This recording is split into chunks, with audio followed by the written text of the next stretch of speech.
ஆண்டவர் வருகை நம்ம எதிர்பார்க்கறதுக்கும் மேலே மிக மிக சமீபமாக இருக்குது. சபைக்கு, அதாவது உங்களுக்கும் எனக்கும் ஆண்டவர் பொறுப்பை கொடுத்துருக்கிறாரு. அந்த பொறுப்பை நம்ம நிறைவேற்றுறோமா இல்லையா அப்படின்னு பார்க்குறாரு. ஓகே, அந்த பொறுப்பை நம்ம எந்த அளவுக்கு நிறைவேற்றுறோங்கிறத பொறுத்து நம்ம வருகையில் எடுத்துக்கொள்ளப்படுவோமா இல்லையாங்கிறது முடிவாக போகுது. அல்லேலூயா. ஆண்டவர் நம்மகிட்ட என்ன எதிர்பார்க்கிறார் அப்படிங்கிறதையும் அவருடைய ரகசிய வருகையில் கடைசி நிமிடங்களில் அவர் செய்வதாக சொல்லியுள்ள வேதாகம ரகசியங்களையும் நம்ம பார்க்க போகிறோம். எத்தனை பேர் தயார் இதுக்கு? அல்லேலூயா, அல்லேலூயா. ஆண்டவர் நம்மகிட்ட சில காரியங்களை எதிர்பார்க்குறாரு. இந்த கடைசி நாட்களில் அந்த காரியங்களுக்கும் நம்ம ஒப்பு கொடுக்கறதுக்கு நீங்கள் ரெடியாக இருக்கணும். அல்லேலூயா. எத்தனை பேருக்கு புதிய அபிஷேகம் வேணும்னு ஆசைப்படுறீங்க? புதிய அபிஷேகம் வேணும், ஆண்டவருக்காக நான் வல்லமையாக செயல்படணும் அப்படிங்கிறவங்க கை வைத்துங்க பார்க்கலாம். பரவாயில்ல, எல்லாருக்கும் அபிஷேகம் தேவைப்படுது. ரைட், ஆல் ரைட், எடுத்துக்கொள்வோம். ஃபஸ்ட்டு ரோமர் 11வது அதிகாரம் 25வது வசனம். ரோமர் 11:25. மேலும் சகோதரரே, நீங்கள் உங்களையே புத்திமான்கள் என்று எண்ணாதபடிக்கு ஒரு ரகசியத்தை நீங்கள் அறிய வேண்டும் என்றிருக்கிறேன். அது என்னவெனில், புறஜாதியாருடைய நிறைவு உண்டாகும் வரைக்கும் இஸ்ரவேலரில் ஒரு பங்குக்கு கடினமான மனதுண்டாயிருக்கும். புறஜாதியாரின் நிறைவு உண்டாகும் வரைக்கும் இஸ்ரவேலில் ஒரு பங்குக்கு கடினமான மனதுண்டாயிருக்கும். இதில் ஆண்டவர் தன்னுடைய கடைசி கால ரகசியங்களை தெரிவிச்சிருக்கிறார். அன்புள்ள பிதாவே, இரட்சகரே, ஆண்டவரே, இந்த பரமக்குடி நகர்லப்பா நாங்கள் உங்களுடைய கடைசி கால ரகசியங்களை குறித்து ஆராய போகிறோம்ப்பா. பரிசுத்த ஆவியானவரே, உங்களிடம் எங்களை முழுமையாக ஒப்படைக்கிறோம்ப்பா. உங்களால் என்று எங்களால் ஒன்றுமே செய்ய முடியாதப்பா. அப்பா, நீங்கள் உங்கள் வேத வசனத்தின் வெளிச்சத்தை, கடைசி கால வசனங்களின் வெளிச்சத்தை, ரகசியத்தை எங்களுக்கு நீங்கள் இப்பொழுது காண்பிக்க வேணும்ப்பா. பேசுகிற உமது பிள்ளையை முற்றிலும் மறைத்துக் கொள்ளுங்க. ஆவியானவரை நீங்கள் முற்றிலுமாக நீங்கள் பொறுப்பெடுத்து நடத்துங்கப்பா. உங்கள் நாமம் மகிமைப்படட்டும். இயேசுவின் மூலம் ஜெபம் கேளும் நல்ல பிதாவே, ஆமென். புறஜாதியாருடைய நிறைவு உண்டாகும் வரைக்கும் அர்த்தம் என்ன? புறஜாதியாருடைய நிறைவு உண்டாகும். அல்லேலூயா. அப்படின்னா என்ன? இந்தியா கிறிஸ்தவ தேசமாக மாறும். அல்லேலூயா. வருகைக்கு முன்னால, அவருடைய வருகைக்கு முன்னால புறஜாதியாருடைய நிறைவு உண்டாகும்னு அவர் எழுதி வச்சிருக்கிறார். இதுதான் இதில் முதல் ரகசியம். இரண்டாவது ரகசியம், இந்த புறஜாதியாரின் நிறைவு உண்டாற வரைக்கும் இஸ்ரவேலரில் ஒரு பங்குக்கு கடினமான மனதுண்டாயிருக்கும். அர்த்தம் என்னென்னா, அவங்க இயேசுவை ஏற்றுக்கொள்ள மாட்டாங்க. அவங்க இயேசுவை மேசியா என்று ஏற்றுக்கொள்ள மாட்டாங்க. இது வரைக்கும் புறஜாதியாரின் நிறைவு உண்டாகும் வரைக்கும். அல்லேலூயா. இன்னைக்கு தேதிக்கு புறஜாதியார் நிறைவு உண்டாறதுக்கு ஏதாவது அறிகுறி இருக்கா? இந்தியா கிறிஸ்தவ தேசமாக மாறும் அப்படிங்கிறதுக்கு ஏதாவது அறிகுறி இருக்கா? கிடையாது. இல்லை. அல்லேலூயா, அல்லேலூயா. நான் கடந்த ஒரு ஆண்டில் 5 ஆத்மாவை ஆண்டவருக்குள்ளே கொண்டிருக்கேன்னு நம்ம சொல்லுவோம்னா எத்தனை பேர் கை வைத்த முடியும்? 5 ஆத்மாக்களை நான் கடந்த ஆண்டு 2013 ஆண்டவருக்குள்ளே கொண்டு வந்திருக்கேன். எத்தனை பேர் நம்ம கை உயர்த்த முடியுமா? நமக்கு 4-5 பேர், 3-4 பேர் கை உயர்த்துறாங்க. ஆனால் ஆண்டவர் இந்த பொறுப்பை தான் நமக்கு கொடுத்துருக்கிறார். ஆண்டவர் இந்த உலகத்தை இன்னும் முடிவுக்கு கொண்டு வராமல் வச்சிருக்கிறதுக்கு காரணம் இந்த பொறுப்பு நிறைவேறணும்னு. அல்லேலூயா. இந்த பொறுப்பை நம்ம கையில் தான் கொடுத்துருக்காரு. மத்தேயு 28:18-19-20. மத்தேயு 28:18-19-20 சொல்கிறாரு, அவர் சமீபத்தில் வந்து, வானத்திலும் பூமியிலும் சகல அதிகாரமும் எனக்கு கொடுக்கப்பட்டிருக்கிறது. ஆகையால் நீங்கள் புறப்பட்டு போய் சகல ஜாதிகளையும் சீஷராக்கி பிதா குமாரன் பரிசுத்தாவின் நாமத்தில் ஞானஸ்நானம் கொடுத்து நான் உங்களுக்கு கட்டளையிட்ட யாவையும் அவர்கள் கைக்கொள்ளும்படி அவர்களுக்கு உபதேசம் பண்ணுங்கள். இந்த வேலையை தான் நமக்கு கொடுத்துருக்காரு. அல்லேலூயா. இந்த வேலையை தான் நமக்கு கொடுத்துருக்காரு. இன்றைக்கி புறஜாதியார் நிறைவு உண்டாறதுக்கு இந்த வேலை நமக்கு தான், வேறு யாருக்கும் கொடுக்கப்படலை. தூதர்களுக்கு இது தரப்படவில்லை, நமக்கு தான் தரப்பட்டுள்ளது. பொறுமையாக வெயிட் பண்ணுறாரு இந்த வேலையை நம்ம பண்ணுவோன்னு சொல்லி. அல்லேலூயா, அல்லேலூயா. ஆனால் கடைசி கால சபை என்ன பண்ணும்? இந்த ஒரு வேலையை விட்டுட்டு பாக்கி எல்லா வேலையும் பண்ணும்னு ஆண்டவர் சொல்கிறார். கடைசி கால சபை இந்த வேலையை விட்டுட்டு பாக்கி எல்லா வேலையும் பண்ணணுங்கிறார். மத்தேயு 25:5 மத்தேயு 25:5 அவர் அதை குறித்து சொல்கிறாரு. மணவாளன் வர தாமதித்த போது அவர்கள் எல்லாரும் நித்திரை மயக்கமடைந்து தூங்கி விட்டார்கள். அவர்கள் எல்லாரும் முந்தின வசனங்களில் பார்த்தோம்னா 5 பேர் புத்தியுள்ள கன்னியர், 5 பேர் புத்தி இல்லாத கன்னியர். புத்தியுள்ள கன்னியர் என்ன வச்சுருக்காங்க? தீவட்டிகளோடு என்ன வச்சுருக்காங்க? மணவாளனை எதிர்கொள்ள எண்ணெயும் கையில் வச்சுருக்காங்க. எண்ணெய் பாத்திரமும் இருக்குது, தீவட்டி இருக்குது. புத்தி இல்லாத கன்னியர் கையில் லைட் இருக்குது, கரண்ட் இல்லை. அந்த லைட்டை வச்சு என்னத்துக்கு? அல்லேலூயா. இந்த மைக்கை நான் கையில் வச்சுட்டு இந்த மைக் ஆம்பிளிஃபயரில் ஃபிட் ஆகலைன்னு இதை நான் கையில் தூக்கிட்டு என்ன பிரயோஜனம்? இந்த கதை தான். எல்லோரும் தூக்கிட்டு இப்படி வராங்க, எல்லாம் நான் மணவாளனை எதிர்கொண்டு போகிறேன்னு போய்கிட்டு இருக்காங்க. அங்கே எண்ணெய் பாத்திரத்தில் எண்ணெய் இல்லை, வெறும் குச்சி தான் இருக்கும். அல்லேலூயா. இது 5 பேர் அப்படி இருக்காங்க, 5 பேர் கரெக்டாக இருக்கிறாங்க. இதுதான் கண்டிஷன். ஆனால் இயேசு வர தாமதித்த போது என்னாச்சுன்னா 100க்கு 100 தூங்கி விட்டார்கள். மணவாளன் வர தாமதித்த போது அவர்கள் எல்லாரும் நித்திரை மயக்கமடைந்து தூங்கி விட்டார்கள். இதுதான் வசனம், இதுதான் தீர்க்க தரிசனம். இயேசு தன்னுடைய சபையை குறித்து கொடுத்த தீர்க்க தரிசனம் இதுதான். தன்னுடைய மணவாட்டியை குறித்து கொடுத்த தீர்க்க தரிசனம். சபைன்னு சொல்ல முடியாது, மணவாட்டி. இந்த உலகம் இன்னைக்கு சுழண்டு கொண்டிருக்குன்னா ஒரே ஒரு காரணத்துக்காக தான், இயேசுவுக்கு ஒரு மணவாட்டியை தெரிந்து கொள்றதுக்கு தான். அல்லேலூயா. சரி, இந்த உலகம் எதுக்கு படைக்கப்பட்டது தெரியுமா? இந்த வானம், பூமி, சமுத்திரம், வெட்டாந்தர அவ்வளவும் அண்ட சராசரமும் ஏன் படைக்கப்பட்டது சொல்லுங்கள் பார்க்கலாம்? ஒன்றுக்கு தான், ஒரே ஒரு காரணத்துக்கு தான். எதுக்குன்னா தன்னுடைய குமாரனுக்கு ஒரு மணவாட்டியை தெரிந்து கொள்வதற்கு. அல்லேலூயா. வேறு எதுக்கும் கிடையாது. இந்த உலகத்தை உருவாக்குனது வேறு எதுக்கும் கிடையாது. மேலே இருக்கிற கோள்களை உண்டாக்குனது, நட்சத்திரங்களை உண்டாக்குனது, சமுத்திரத்தை உண்டாக்குனது, எதுவும் வேறு எந்த பர்பஸும் கிடையாது. ஒரே ஒரு பர்பஸ், தன்னுடைய குமாரனுக்கு ஒரு மணவாட்டியை சேர்க்கிறதுக்கு தான். இந்த மணவாட்டியோட நிரந்தரமாக அவரோட இருக்க வைக்க போகிறாரு. பிதாவாகிய தேவன் அழகு பார்க்க போகிறாரு. வெளிப்படுத்தல் 21:3-4 பார்க்குறோம். மேலும் பரலோகத்திலிருந்து உண்டான ஒரு பெரும் சத்தத்தை கேட்டேன். அது இதோ மனுஷர்களிடத்திலே தேவனுடைய வாசஸ்தலம் இருக்கிறது, அவர்களிடத்திலே அவர் வாசமாயிருப்பார், அவர்களும் அவருடைய ஜனங்களாயிருப்பார்கள்.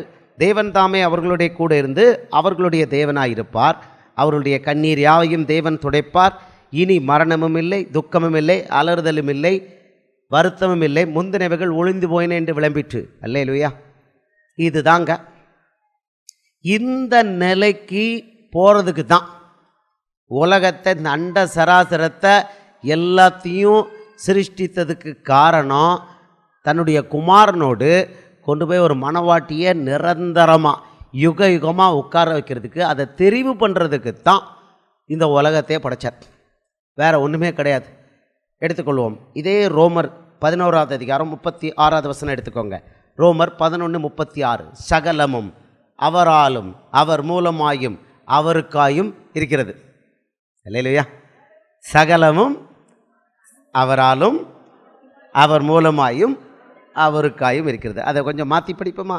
சகலமும் இயேசுவாலும், சகலமும் அவர் மூலமாயும், சகலமும் அவருக்காயும் இருக்கிறது. வந்துருச்சா?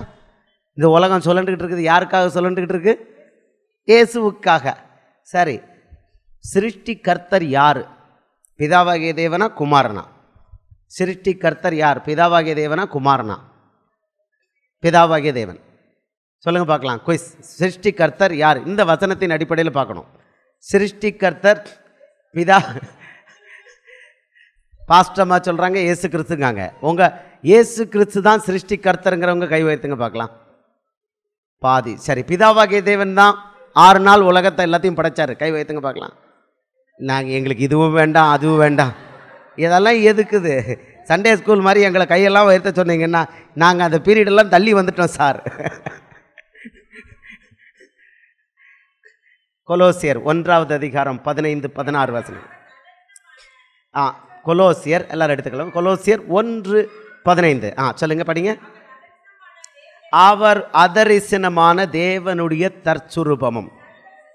அதரிசனமான தேவனுடைய தற்சுரூபமும். அவர் என்னவா? குமாரன் பிதாவுடைய உருவம். அல்லேலூயா. தற்சுரூபமும் அடுத்தது, சர்வ சிருஷ்டிக்கும் முந்தின பெருமானவர். இயேசு சர்வ சிருஷ்டிக்கும் முதல்ல யாரை படைச்சாருன்னு நம்ம நினச்சிக்கிட்டு இருக்கோம்? தேவதூதர்களை. ஆனால் பிதாவை தேவன் முதல்ல சிருஷ்டித்தது யாருன்னா தன்னுடைய குமாரனை தான். தன்னுடைய தற்சுரூபமான குமாரனை தான் படைச்சாருன்னு இங்கே பார்க்குறோம். அவர் அதரிசனமான தேவனுடைய தற்சுரூபமும் சர்வ சிருஷ்டிக்கும் முந்தின பெருமானவர். ஏனென்றால் அவருக்குள் சகலமும் சிருஷ்டிக்கப்பட்டது. யாருக்குள்ள சிருஷ்டிக்கப்பட்டது? இயேசுவுக்குள்ள சகலமும் சிருஷ்டிக்கப்பட்டது. இன்னும் கொஞ்சம் கொஞ்சம் வரும்போது இன்னும் தெரியும், அப்புறம் பாருங்க. அடுத்தது படிப்போம். பரலோகத்தில் உள்ளவைகளும் பூலோகத்தில் உள்ளவைகளுமான காணப்படுகிறவைகளும் காணப்படாதவைகளுமான சகல வஸ்துக்களும், சிங்காசனங்களானாலும் கர்த்தத்துவங்களானாலும் துரைத்தனங்களானாலும் அதிகாரங்களானாலும் சகலமும் அவரை கொண்டோம் அவருக்கென்றும் சிருஷ்டிக்கப்பட்டது. அல்லேலூயா. சகலமும் யாரை கொண்டு சிருஷ்டிக்கப்பட்டது? சகலமும் அவரை கொண்டும். யாரை கொண்டும்? இயேசுவை கொண்டும். சகலமும் யாருக்காக சிருஷ்டிக்கப்பட்டது? அவருக்கென்றும். இப்போ கொஞ்சம் முன்னால் போங்க. அவருக்குள் சிருஷ்டிக்கப்பட்டது. அல்லேலூயா. நம்மெல்லாம் இயேசுவுக்கு உள்ளதாக இருக்கிறோம். அது கிறிஸ்தவ மனுஷனுமானாலும் இந்து மனுஷனா முகமதிய மனுஷனாலும் எல்லாரும் இயேசுவுக்கு உள்ளதான் சிருஷ்டிக்கப்பட்டோம் இருக்கிறோம். ஆனால் நம்ம ஏற்றுக்கொண்டு இயேசுவின் ரத்தத்தால் கழுவப்பட்டு பாவ மன்னிப்பு பெற்று இங்கே வந்திருக்கோம். அவங்க வெளியில் இருக்காங்க. அல்லேலூயா. அண்ட சராசரமும் இந்த வசனத்தின்படி அவரை கொண்டும் அவருக்கென்றும் சிருஷ்டிக்கப்பட்டது.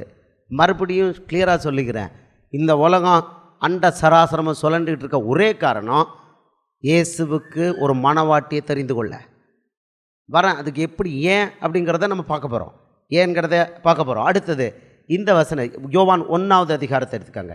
யோவான் 1வது அதிகாரத்தில் 1வது வசனம், ஆதியிலே தேவன் வார்த்தையாக இருந்தார். 3வது வசனம் என்ன சொல்லுது?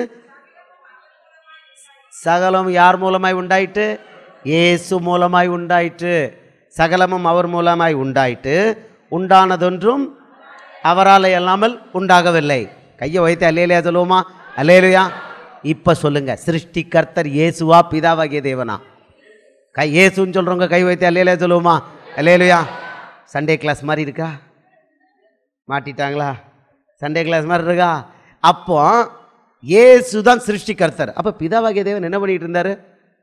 கொஞ்சம் பார்ப்போம். சரி, இவர் தான் அப்படின்னா கன்னி மரி வயிற்றில் இருந்தானே 2000 வருஷத்துக்கு முன்னால் பிறந்தார். இவர் எப்படி படைக்க முடியும்? இதானே, இப்படி தானே நம்ம இது. வாங்க யோவான் 6வது அதிகாரத்துக்கு வருவோம். யோவான் 6வது அதிகாரத்தில் இயேசு 62வது வசனம் இயேசு என்ன சொல்கிறார் பார்ப்போம். மனுஷகுமாரன் தாம் முன்னிருந்த இடத்திற்கு ஏறி போகிறதை நீங்கள் காண்பீர்கள் என்றால் எப்படி இருக்கும்? முன்பிருந்த இடத்திற்கு மனுஷகுமாரன் தான் முன் இருந்த இடத்துக்கு, அவர் முன்னால் இருந்த இடத்திற்கு எப்படி போவாராம்? ஏறி போவார். ஏறி போகிறதை நீங்கள் காண்பீர்கள் என்றால் எப்படி இருக்கும்னு சொன்னார். அப்போஸ்தலர் 1வது அதிகாரத்துக்கு வருவோம். அவர் ஏறி போனது எப்படின்னு பார்ப்போம். அப்போஸ்தலர் 1வது அதிகாரம் 9வது வசனம் பார்ப்போம். இவைகளை அவர் சொன்ன பின்பு அவர்கள் பார்த்து கொண்டிருக்கையில் உயர எடுத்துக்கொள்ளப்பட்டார். அவர் சொன்னதை நிறைவேற்றிட்டாரா? அவர் சொன்னதை நிறைவேற்ற மனுஷகுமாரன் தான் முன்பிருந்த இடத்திற்கு ஏறி போகிறதை நீங்கள் பார்ப்பீர்களானால் எப்படி இருக்குன்னு சொன்னார. அவர்கள் பார்த்து கொண்டிருக்கையில் ஏறி போயிட்டார். கை வைத்து அல்லேலூயா சொல்லுவோமா? அல்லேலூயா. இயேசு பொய் சொல்கிறவர் அல்ல. அல்லேலூயா. அடுத்தது இதே அதிகாரத்துக்கு வாங்க, 6வது அதிகாரத்தில் வாங்க, யோவான் 6க்கு வாங்க. அவர் சொல்கிறார் எங்கேருந்து வந்தாராம்? 38வது வசனத்தில் கடைசி பகுதி, நான் வானத்திலிருந்து இறங்கி வந்தேன். நான் வானத்திலிருந்து இறங்கி வந்தேன். அடுத்தது 51வது வசனம், நானே வானத்திலிருந்து இறங்கின ஜீவ அப்பம். ஏசு போய் சொல்வாரா? சரி, அப்படின்னா இவர் எங்கே தான் இருந்தார்? இவர் எங்கே தான் இருந்தாருங்கிறதுக்கு முன்னால் யோவான் 8வது அதிகாரத்துக்கு வாங்க. இன்னும் கொஞ்சம் ஐயா என்ன கொடுத்துருக்காருன்னு பார்ப்போம். 8வது அதிகாரம் 56, 57, 58. உங்கள் பிதாவாகிய ஆபிரகாம் என்னுடைய நாளை காண ஆசையாக இருந்தான். எப்படியா? கண்டு களி கூர்ந்தான். உங்கள் பிதாவாகிய ஆபிரகாம் என்னுடைய நாளைனா இயேசு கன்னி மரி வழியாக உலகத்துக்கு வந்த நாளை காண ஆசையாக இருந்தான். ஏன்னா இயேசு உலகத்துக்கு வந்த உடனே தான் மனுக்குலத்துக்கு மீட்பு கிடைக்க போகுது. அவருக்கு மணவாட்டி பர்மனெண்ட்டாக வந்து பரலோகத்துக்கு வந்து சேரப்போகுது. அதனால தான் அந்த நாளை காண ஆபிரகாம் ஆசையாக இருந்தான், கண்டு களி கூர்ந்தான். அப்புறம் அடுத்தது படிங்க. அப்பொழுது யூதர்கள் அவரை நோக்கி, உனக்கு இன்னும் 50 வயதாகவில்லையே, நீ ஆபிரகாமை கண்டாயோ என்றார்கள். அப்போ ஐயா என்ன சொல்றாரு பாருங்க. அதற்கு இயேசு, ஆபிரகாம் உண்டாகிறதுக்கு முன்பே நான் இருக்கிறேன் என்று மெய்யாகவே மெய்யாகவே உங்களுக்கு சொல்கிறேன். நம்ம ஐயா டபுள் ஸ்ட்ரெஸ் கொடுத்துட்டாருன்னா நம்ம நம்ப மாட்டோம்னு அவருக்கு தெரியும். அதனால் டபுள் ஸ்ட்ரெஸ் கொடுக்குறாரு. அவர் வெளிப்படுத்தின விசேஷம் முடிக்கும்போது என்ன சொன்னார்? 20வது வசனத்தில் என்ன சொல்கிறாரு? மெய்யாகவே மெய்யாகவே நான் சீக்கிரமாய் வருகிறேன். அவர் சொன்ன உடனே மெய்யாகவே நான் சீக்கிரமாக வருகிறேன், ஆமேன். இப்போ இங்கே ஒரு தடவை தான் சொல்கிறாரு, ஆனால் அவன் ஆமேன் டக்குன்னு போட்டான். அவர் டபுளாக அதாவது மெய்யாகவே மெய்யாகவே நான் உங்களுக்கு சொல்கிறேன்னா ஒரு தடவை மெய் இல்லை, டபுள் டைம் மெய் போடுறாரு. டபுள் டைம் ஸ்ட்ரெஸ் கொடுக்குறாரு. இங்கே டபுள் டைம் ஸ்ட்ரெஸ் கொடுக்குறாரு. மெய்யாகவே மெய்யாகவே ஆபிரகாம் உண்டாவதற்கு முன்னே நான் அங்கே இருக்கிறேன். அல்லேலூயா, அல்லேலூயா. அப்போ இயேசு 2000 வருஷம்தான் இனிமேல் எங்கேயாவது கேட்டால் சொல்லுவீங்களா? மொத்தத்தையும் சிருஷ்டித்தவர் அவர் தான். சரி, இப்போ அப்படின்னா இவ்வளோத்தையும் சிருஷ்டிக்கும் போது இயேசு எங்கே தான் இருந்தார்? எங்கே இருந்தார் சொல்லுங்கள் பார்க்கலாம். உலகத்தை சிருஷ்டிக்கும் போது இயேசு எங்கே இருந்தார்? யாரோ பதில் சொல்கிறாங்க. வசனம் சொல்லுங்க பார்க்கலாம். யோவான் 1வது அதிகாரம் 18வது வசனம். யோவான் 1:18. யோவான் சொல்கிறான், தேவனை ஒருவனும் ஒரு காலம் கண்டதில்லை, பிதாவின் மடியில் இருக்கிற ஒரே பேரான குமாரனே அவரை வெளிப்படுத்தினார். அப்போ இந்த உலகத்தை முழுக்க சிருஷ்டிக்கும் போது குமாரன் எங்கே இருந்தார்? பிதாவின் மடியில் இருந்தார். அல்லேலூயா, அல்லேலூயா. ரகசியம் என்னன்னா, இந்த மொத்த அண்ட சராசரத்தை குமாரன் கேட்டார். குமாரன் கேட்டது வேற ஒன்றும் இல்லை, எனக்கு மனுஷகுமாரன் மாதிரி ஒரு ஒரு சிருஷ்டியை படைச்சித்தாங்கன்னு கேட்டார். முதல்ல நீங்கள் படைச்சிங்க, தேவதூதனை படைச்சிங்க, லூசிஃபர்ட்டு இந்த உலகத்தை கொடுத்தீங்க. ஏதேன் தோட்டத்தில் தான் அவன் இருந்தான். எசேக்கியேல் 28வது அதிகாரம். எசேக்கியேல் 28வது அதிகாரத்துக்கு வாங்க. அவன் எங்கே இருந்தான்? லூசிஃபர் எங்கே இருந்தான்? ஏதேன் தோட்டத்தை 28:13. இனி தேவனுடைய தோட்டமாகிய ஏதேனில் இருந்தவன் இந்த லூசிஃபர். இதை வீட்டில் போய் தியானம் பண்ணிக்கோங்க. நீங்கள் குமாரன் கேட்குறாரு பிதாவின் மடியிலிருந்து, நீங்கள் தேவதூதனை படைச்சிங்க, லூசிஃபரை படைச்சி அவங்ககிட்ட இந்த உலகத்தை ஆட்சி பண்ணுறது கொடுத்தீங்க, ஏதேன் தோட்டத்தில் வச்சிங்க. அவன் என்ன பண்ணான்? கடைசியில் வந்து உங்களுக்கு எதிராக போய் என்ன பண்ணான்? கலகம் பண்ணான். அல்லேலூயா, அல்லேலூயா. லூசிஃபர் கலகம் பண்ணது எதில் இருக்குது? ஏசாயா 14வது அதிகாரம் 12வது வசனத்துலேருந்து இருக்குது. லூசிஃபர் என்ன பண்ணான்? ஏதேன் தோட்டத்துலேருந்து ஏறி போய் எங்கே போனான்? பிதாவுடைய சிங்காசனத்துக்கு போய் அவரை கவிழ்க்கணும்னு ஏறி போனான். அங்கேருந்து வெட்டப்பட்டு கீழே விழுந்தான்.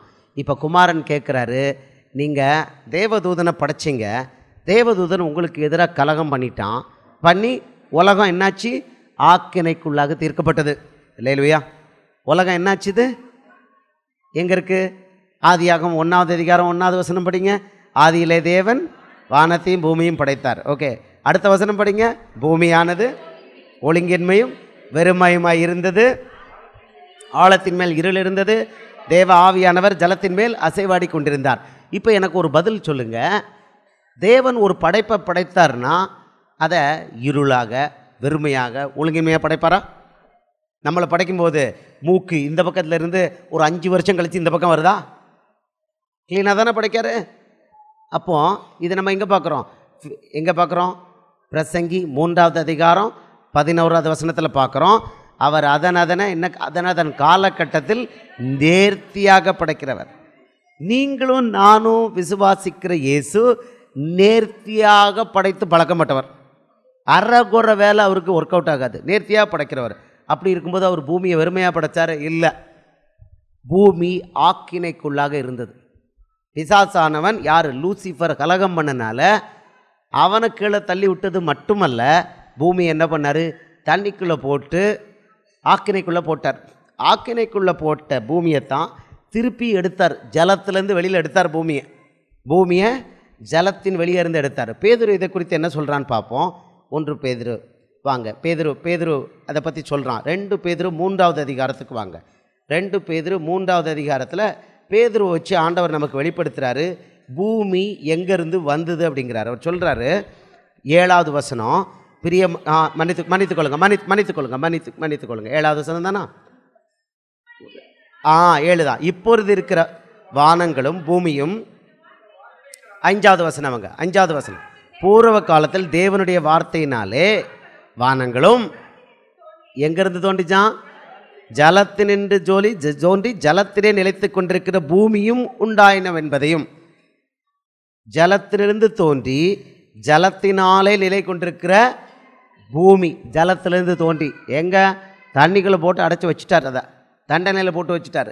அங்கிருந்து வெளியில் எடுத்தார் பூமியை. லூசிஃபர் கலகம் பண்ணனால இது நடந்தது. பூமியை தண்ணிக்குள்ளேருந்து வெளியில் எடுத்தார். அதை வெறுமையும் ஒழுங்கின்மையும் ஆக்கி போட்டார். அவர் ஆக்கலை, லூசிஃபர் ஆக்கிட்டான். அதை அப்படியே தண்ணிக்குள்ளே போட்டார். ஆவியானவர் ஜலத்தின் மேலே இருளுக்கு மேலே தான் அசைவாடி கொண்டிருந்தார். இந்த நிலையில் குமாரன் கேட்குறாரு, ஒரே பேரான குமாரன் கேட்குறாரு, போன தடவை தேவதூதனை படைச்சிங்க, இந்த தடவை தேவதூதனிலும் சற்று சிறியவனை எனக்கு படைச்சி கொடுங்கன்னு கேட்குறாரு. இங்கே தான் ஆதாமை படைத்தார். எனக்கு மகனாக படைக்கணும்னு கேட்டார். லூக்கா 3வது அதிகாரம் கடைசி வசனத்தில் பார்க்குறோம். இயேசுவுடைய வம்ச வரலாறை பார்க்கும் பொழுது ஆதாம் தேவனால் உண்டான மனுஷன் பார்க்குறோம். இது ஆங்கில வேதாகமத்தில் பார்த்தீங்கன்னா Adam the son of God அப்படின்னு இருக்கும். அப்படின்னா ஆதாம் தேவனுடைய மகன் அப்படின்னு தான் இருக்குது. அல்லேலூயா. ஆதாம் தேவனுடைய மகன். அவரை மகனாக படைக்க போய் தான் ஆதாம் ஏவாளும் பாவம் செஞ்ச உடனே அவங்களுக்கு தண்டனை கொடுக்கல. பாவத்தின் சம்பளம் என்னது? மரணம். அவங்களுக்கு 2 பேருக்கும் மரண ஆக்கினை தான் கொடுக்கணும். அவங்களுக்கு 2 பேருக்கும் மரண ஆக்கினை கொடுக்கறதுக்கு காரணம் இயேசு அவங்கள மகனாக மகளாக தான் சிருஷ்டித்தார். அதனால் மரண ஆக்கினை கொடுக்க விருப்பப்படாமல் அவங்களுக்குள்ள தண்டனையை தானே ஏற்றுக்கிட்டார். அல்லேலூயா. அவங்கள படைச்சது தனக்காக படைச்சார்.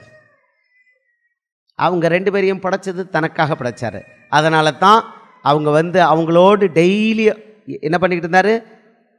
புலாவிக்கிட்டு அவங்கள்ட்ட பேசிக்கிட்டு இருந்தார். நல்லா பாருங்கள். யோவான் 1வது அதிகாரம் 18வது வசனம் என்ன சொல்லுச்சு? தேவனை ஒருவனும் ஒரு காலும் கண்டதில்லை. ஆதாம் ஏவாளோட தேவனுடைய தோட்டத்தில் அவங்க என்ன பண்ணிக்கிட்டு இருந்தாங்க? உலாவி கொண்டிருந்தது மட்டும் இல்லை, ஆண்டவர் என்ன பண்ணார்? எல்லா சிருஷ்டியும் என்ன பண்ணார்? களிமண். ஆதியாகமம் 2வது அதிகாரத்துக்கு வாங்க. களிமண்ணால் படைச்சி என்ன பண்ணார்? ஆதாம்கிட்ட கொண்டு வர்றாரு. பாருங்கள் 19வது வசனம். தேவனாகிய கர்த்தர் வெளியின் சகலவித மிருகங்களையும் ஆகாயத்தின் சகலவித பறவைகளையும் மண்ணினாலே உருவாக்கி ஆதாம் அவைகளுக்கு என்ன பெயரிடும் என்று பார்க்கும்படி அவைகளை அவனிடத்தில் கொண்டு வந்தார். அல்லேலூயா. கொண்டு வந்தார்னா முகத்தை பார்த்து தானே? முகத்தை பார்த்தாரா? ஆதாம் தேவனுடைய முகத்தை பார்த்தானா இல்லையா? பார்த்தானா இல்லையாங்க? கொண்டு வந்து கையில் கொடுக்கும்போது பார்த்தாரா? பார்க்க முடியுமா? பார்க்க முடியாதா? அவர் இதில் வரல, சொப்பனத்தில் வரல, நேராக தான் களிமண்ணில் தயார் பண்ணி கொண்டு அப்பா இதுக்கு என்ன பேர் அப்படின்னு அவர் சொல்கிறாரு. சிங்கம் அப்படின்னோட சிங்கம் ஆயிட்டு. இந்த வசனம் அப்படி தான் சொல்லுது. அப்படின்னா ஆதாம் தேவனை பார்த்தான். தேவனை ஒருவனும் ஒரு காலும் கண்டதில்லை, கண்ட எவனும் உயிரோடு இருந்ததில்லை. அல்லேலூயா. இன்னும் ஐயா எங்களை சண்டே ஸ்கூல் ஸ்டூடெண்ட்டாகவே மாற்றி போட்டீங்களே, கடைசி காலத்தை பற்றி பேசினா இப்படி முதல் காலத்தை பற்றி பேசுகிறீங்களே. யாத்ராகமம் 33வது அதிகாரம் 20வது வசனம் படிப்போம். நீ என் முகத்தை காண மாட்டாய், ஒரு மனுஷனும் என்னை கண்டு உயிரோடு இருக்கக்கூடாது. அல்லேலூயா. அப்போ ஆதாமுக்கு அந்த மண்ணை வச்சு கொண்டு சிறு குழந்தை மாதிரி அவன்கிட்ட விளையாடிக்கிட்டு இருந்தது யார்? பிதாவா குமாரனா?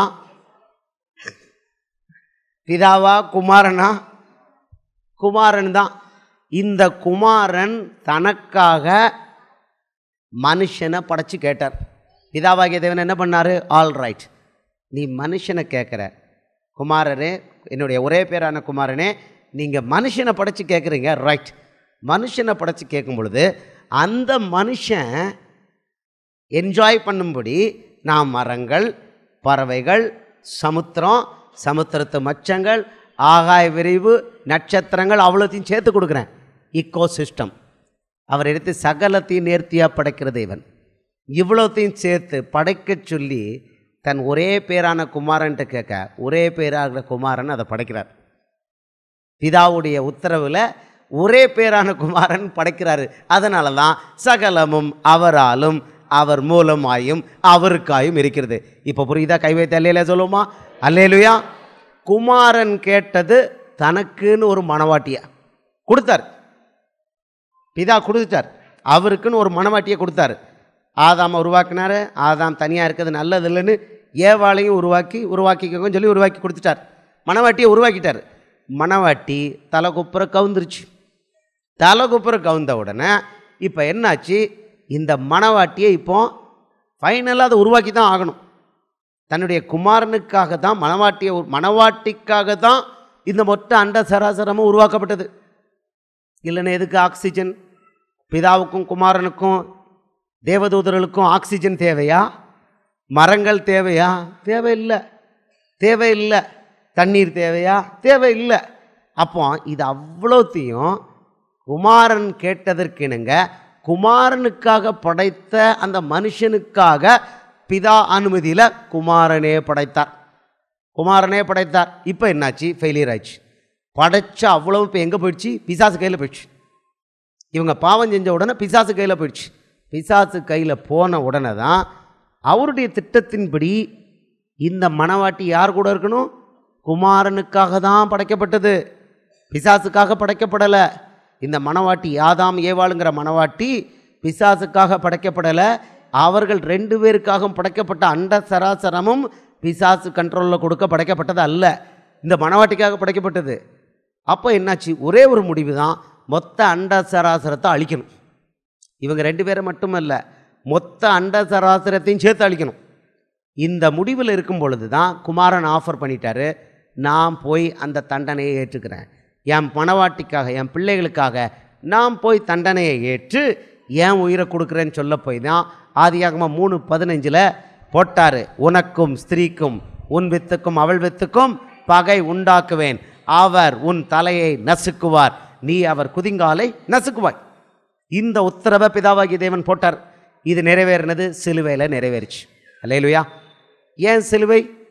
ஏன் சிலுவைனா ஆதாம் ஏவாளால் இழந்து போனதை தன்னுடைய மணவாட்டியை தான் கையில் திரும்ப எடுக்கிறதுக்காக தானே சிலுவைக்கு வந்தார். தனக்காக தன்னுடைய மணவாட்டியை கையில் எடுத்து கொள்வதற்காக, ஓனர்ஷிப் எடுக்கிறதுக்காக, இழந்து போனதை பிசாசிடமிருந்து திரும்ப எடுத்துக்கொள்வதற்காக குமாரனே கீழே இறங்கி வந்தார். அல்லேலூயா. எப்படி வந்தார்? ஸ்திரியின் வித்தா வந்தால் தான் நடக்கும் நாங்கள் எழுதி வச்சுட்டார் பிதாவாகிய தேவன். நீ ஸ்திரியை வச்சு தான் இந்த தப்பை பண்ண. என் மணவாட்டியை திருடிட்டு, எப்படி திருடிட்டு போனேன்? ஸ்திரியை வச்சு தான் திருடினேன். அதே ஸ்திரியிடமிருந்து நான் ஒரு வித்தை கொண்டு வந்து உன் தலையை நசுக்குவேன். இதுதான் ஆதியாகமம் 3:15. அல்லேலூயா. செஞ்சிட்டார், சக்ஸஸ்ஃபுல்லாக செஞ்சிட்டார். ஆனால் சிலுவையில் பிசாசின் தலை நசுக்கப்பட்டிருக்கும் பொழுது அன்றைக்கே அந்த உலகத்தை மொத்த அண்ட சராசரத்தை பிதாவாகிய தேவன் குமாரன் கையில் எடுத்து கொடுத்துருக்கலாம். குமாரன் இல்லைன்னா அவருக்கு அதிகாரம் இருக்குது, எடுத்துருக்கலாம். ஒரு கமாண்டு தான், குமாரனுக்கு அதிகாரம் இருக்குது, சகலமும் அவரிடம் ஒப்படைக்கப்பட்டிருக்கு. என்ன சொல்லியிருக்கிறாரு? ஆதியாகமம் 28, ஆதியாகமம் இல்லை, மத்தேயு 28:18 பார்த்தோம். அவர் சிலுவையில் தன்னை ஒப்பு கொடுத்து போயிட்டு வந்துட்டார். மேலே போய் அவருடைய ரத்தத்தை பிதாட்டை ஒப்படைச்சிட்டு வந்துட்டார். என்ன சொன்னார்? சகலமும், வானத்திலும் பூமியிலும் சகல அதிகாரமும் எனக்கு கொடுக்கப்பட்டிருக்கிறது. அன்னைக்கே அவர் கிடைச்சாச்சு. எப்போ சிலுவையில் தன்னை தாமே ஒப்பு கொடுத்து வெறுமையாக்குனாரோ அந்த நிமிஷமே சொன்னார். யோவான் 19:30 என்ன சொன்னார்? முடிந்தது. என்ன? மனுக்குலத்துக்கு மீட்புக்கான எல்லாம் முடிஞ்சிருச்சு, முடிந்ததுன்னு சொல்லி தன்னுடைய ஆவியை பிதாவிடம் ஒப்படைத்தார். அந்த நிமிஷமே பிசாசுடைய தலை நசுக்கப்பட்டு குமாரன் கையில் இன்னொரு கீ வந்துருச்சு, சாவி. அந்த சாவி என்ன? பாதாளத்துக்கும் மரணத்துக்குரிய திறவுகோல். அந்த பாதாளத்துடைய திறவுகோல் பிசாசு கையில் வச்சுருந்தான். எங்கேருந்து வாங்கினா? ஆதாம் ஏவாள் கீழே விழுந்த உடனே அந்த திறவுகோல் அவங்க கையில் போயிருந்தது. மரணமே அப்போ தான் உருவாச்சுது, இல்லைன்னா மரணம் இல்லை. அந்த பாதாளத்தோட திறவுகோல் அவன்கிட்ட இருந்தது. வெளிப்படுத்தல் 1:18 இயேசு சொல்கிறாரு, மரித்தேன், ஆனாலும் சதா காலம் உயிரோடு இருக்கிறேன். ஆமேன். நான் பாதாளத்துக்கும் மரணத்திற்குரிய திறவுகோள்களை உடையவராயிருக்கிறேன். திறவுகோலை வாங்கிட்டார். வாங்கின உடனே அந்த நிமிஷமே லூசிஃபரையும் மொத்த அந்தகார சேனையும் பாதாளத்தில் போய் கட்டியிருக்கலாம். கட்ட முடியுமா இல்லையா? கட்ட முடியுமா இல்லையா? ஏன்னா அவர்கிட்ட வானத்திலும் பூமியிலும் சகல அதிகாரம் கொடுக்கப்பட்டிருக்குது. பிதாவாகிய தேவன் அதை பண்ண விரும்பலை, குமாரனும் பண்ண விரும்பலை. கடைசியில் ஒரு நாள் அதை பண்ணுறாங்க. வெளிப்படுத்தல் 20வது அதிகாரம் 1வது வசனம். மணவாட்டியை மேலே கொண்டு போன பிறகு அதை பண்ணுறாங்க. வெளிப்படுத்தல் 20:1. ஒரு தூதன் பாதாளத்தின் திறவுகோலையும் பெரிய சங்கிலியும் தன் கையிலே பிடித்து கொண்டு வானத்திலிருந்து இறக்கி வர கண்டேன். பிசாஸ் என்றும் சாத்தான் என்றும் சொல்லப்பட்ட பழைய பாம்பாகிய வலு சர்ப்பத்தை அவன் பிடித்து அதை 1000 வருஷம் அவன் கட்டி வைத்து அந்த 1000 வருஷம் நிறைவேறும் வரைக்கும் அது ஜனங்களை மோசம் போக்காதபடிக்கு அதை பாதாளத்தை தள்ளி அடைத்து அதன் மேல் முத்திரை போட்டான். இதை இயேசு கல்வாரி சிலுவையில் தான் உயிரை கொடுத்தவனே ஆவியை ஒப்படைச்சோன்னே பண்ணியிருக்கலாம்ல? இல்லையா? அன்னைக்கே பண்ணியிருக்கலாம் இல்லையா? சரி, கடைசியில் சாத்தானுக்கு முடிவு எங்கே இருக்குது? 10வது வசனத்தில். மேலும் அவர்களை மோசம் போக்கின பிசாசானவன் மிருகமும் கள்ளத்தீர்க்கதரிசியும் இருக்கிற இடமாகிய அக்கினியும் கந்தம் எறிகிற கடலிலே தள்ளப்பட்டான். அவர்கள் இரவும் பகலும் சதா காலமும் வாதிக்கப்படுவார்கள். அவனுக்கு முடிவையும் 1000 வருஷம் கழித்து கொடுத்துட்டார். இதை கல்வாரி சிலுவையில் இயேசு தான் ஆவியை ஒப்படைச்சவனை ஏன் பண்ணலைன்னா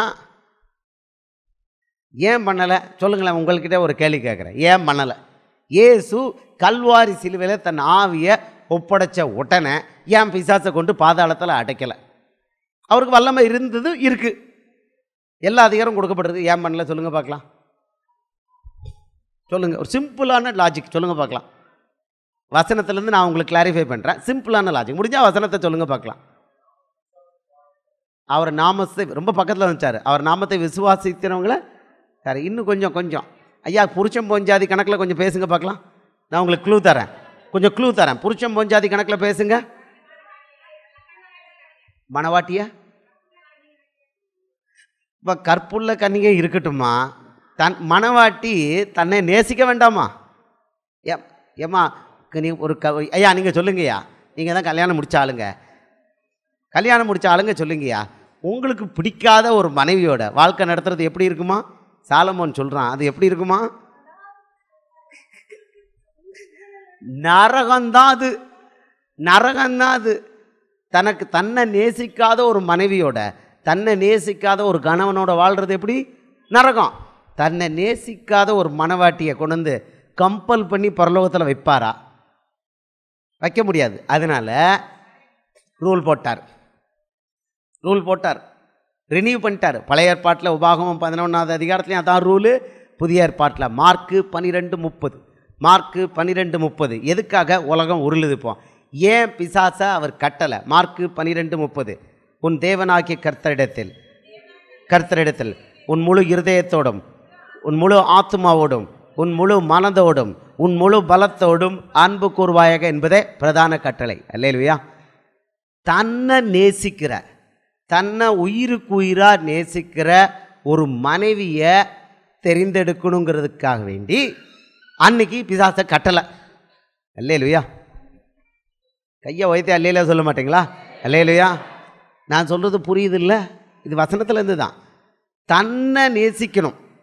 பிதாவாகிய தேவனும் குமாரனும் வெளிப்படுத்தல் 21:3-4 வேண்டாத பொண்டாட்டியை கட்டிட்டு பர்மனெண்ட்டாக வாழ விருப்பப்படலை.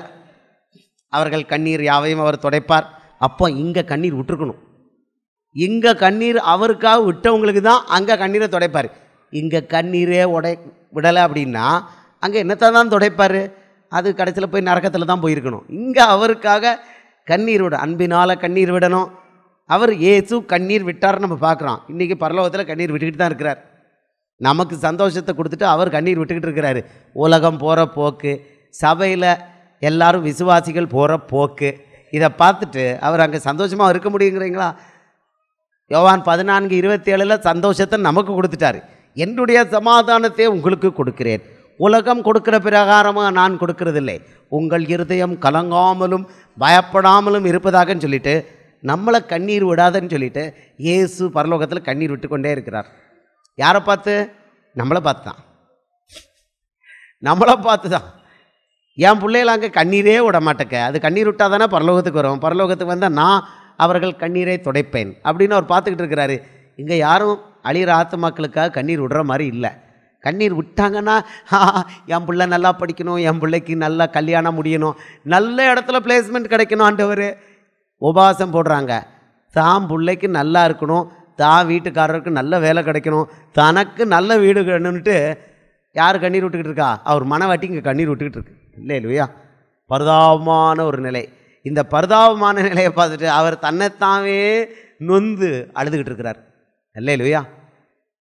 பிசாசை அன்னைக்கு அவர் கட்டாமல் விட்டதுக்கு காரணம், தன்னை உயிருக்கு உயிராக நேசிக்கிற ஒரு மனைவியை தெரிந்து கொள்ளணும். அதுக்கு ஒரு பீரியட் போட்டிருக்கார், அதுக்கு ஒரு காலகட்டத்தை போட்டிருக்காரு. இந்த காலகட்டத்துக்குள்ளே தான் மனைவியை தெரிந்து கொள்ளணும்னு போட்டிருக்காரு. அதுக்கு கண்டிஷன், அவரை உயிருக்கு உயிராக நேசிக்கணும். அந்த எண்ணிக்கை வந்த உடனே இந்த உலகத்துக்கு கேரண்டி க்ளோஸ்ட். இல்லை இல்லையா? அவரை உயிருக்கு உயிராக நேசிக்கிற மனவாட்டியை தெரிந்து கொண்ட உடனே இந்த உலகம் அண்ட சரசரம் முழுசும் என்னவாக போகுது? அக்கினிக்கு இரையாக போகுது. வெளிப்படுத்தல் 21:1, வெளிப்படுத்தல் 21:1 நம்ம என்ன பார்க்குறோம்? யோவானாகிய நான் புதிய வானத்தையும் புதிய பூமியும் கண்டேன், முந்தின வானமும் முந்தின பூமியும் ஒளிந்து போயின, சமுத்திரமும் இல்லாமல் போயிட்டு. என்னாச்சு? போதுமா? இயேசு தாம் மனைவியை தெரிந்தெடுத்த உடனே, மனைவியினர் மணவாட்டியை தெரிந்தெடுத்த உடனே என்ன ஆயிடுச்சு? முந்தின வானம் முந்தின பூமிக்கு கல்தா கொடுத்துட்டாரு, சமுத்திரமும் முடிஞ்சு போச்சு, மொத்த அண்டாசராசனமும் காணாமல் போச்சு. ஏதான் சொல்லுது. எப்படி காணாமல் போதான்? பேதுரு அதுக்கு விளக்கம் கொடுக்குறான். எப்படி காணாமல் போச்சு?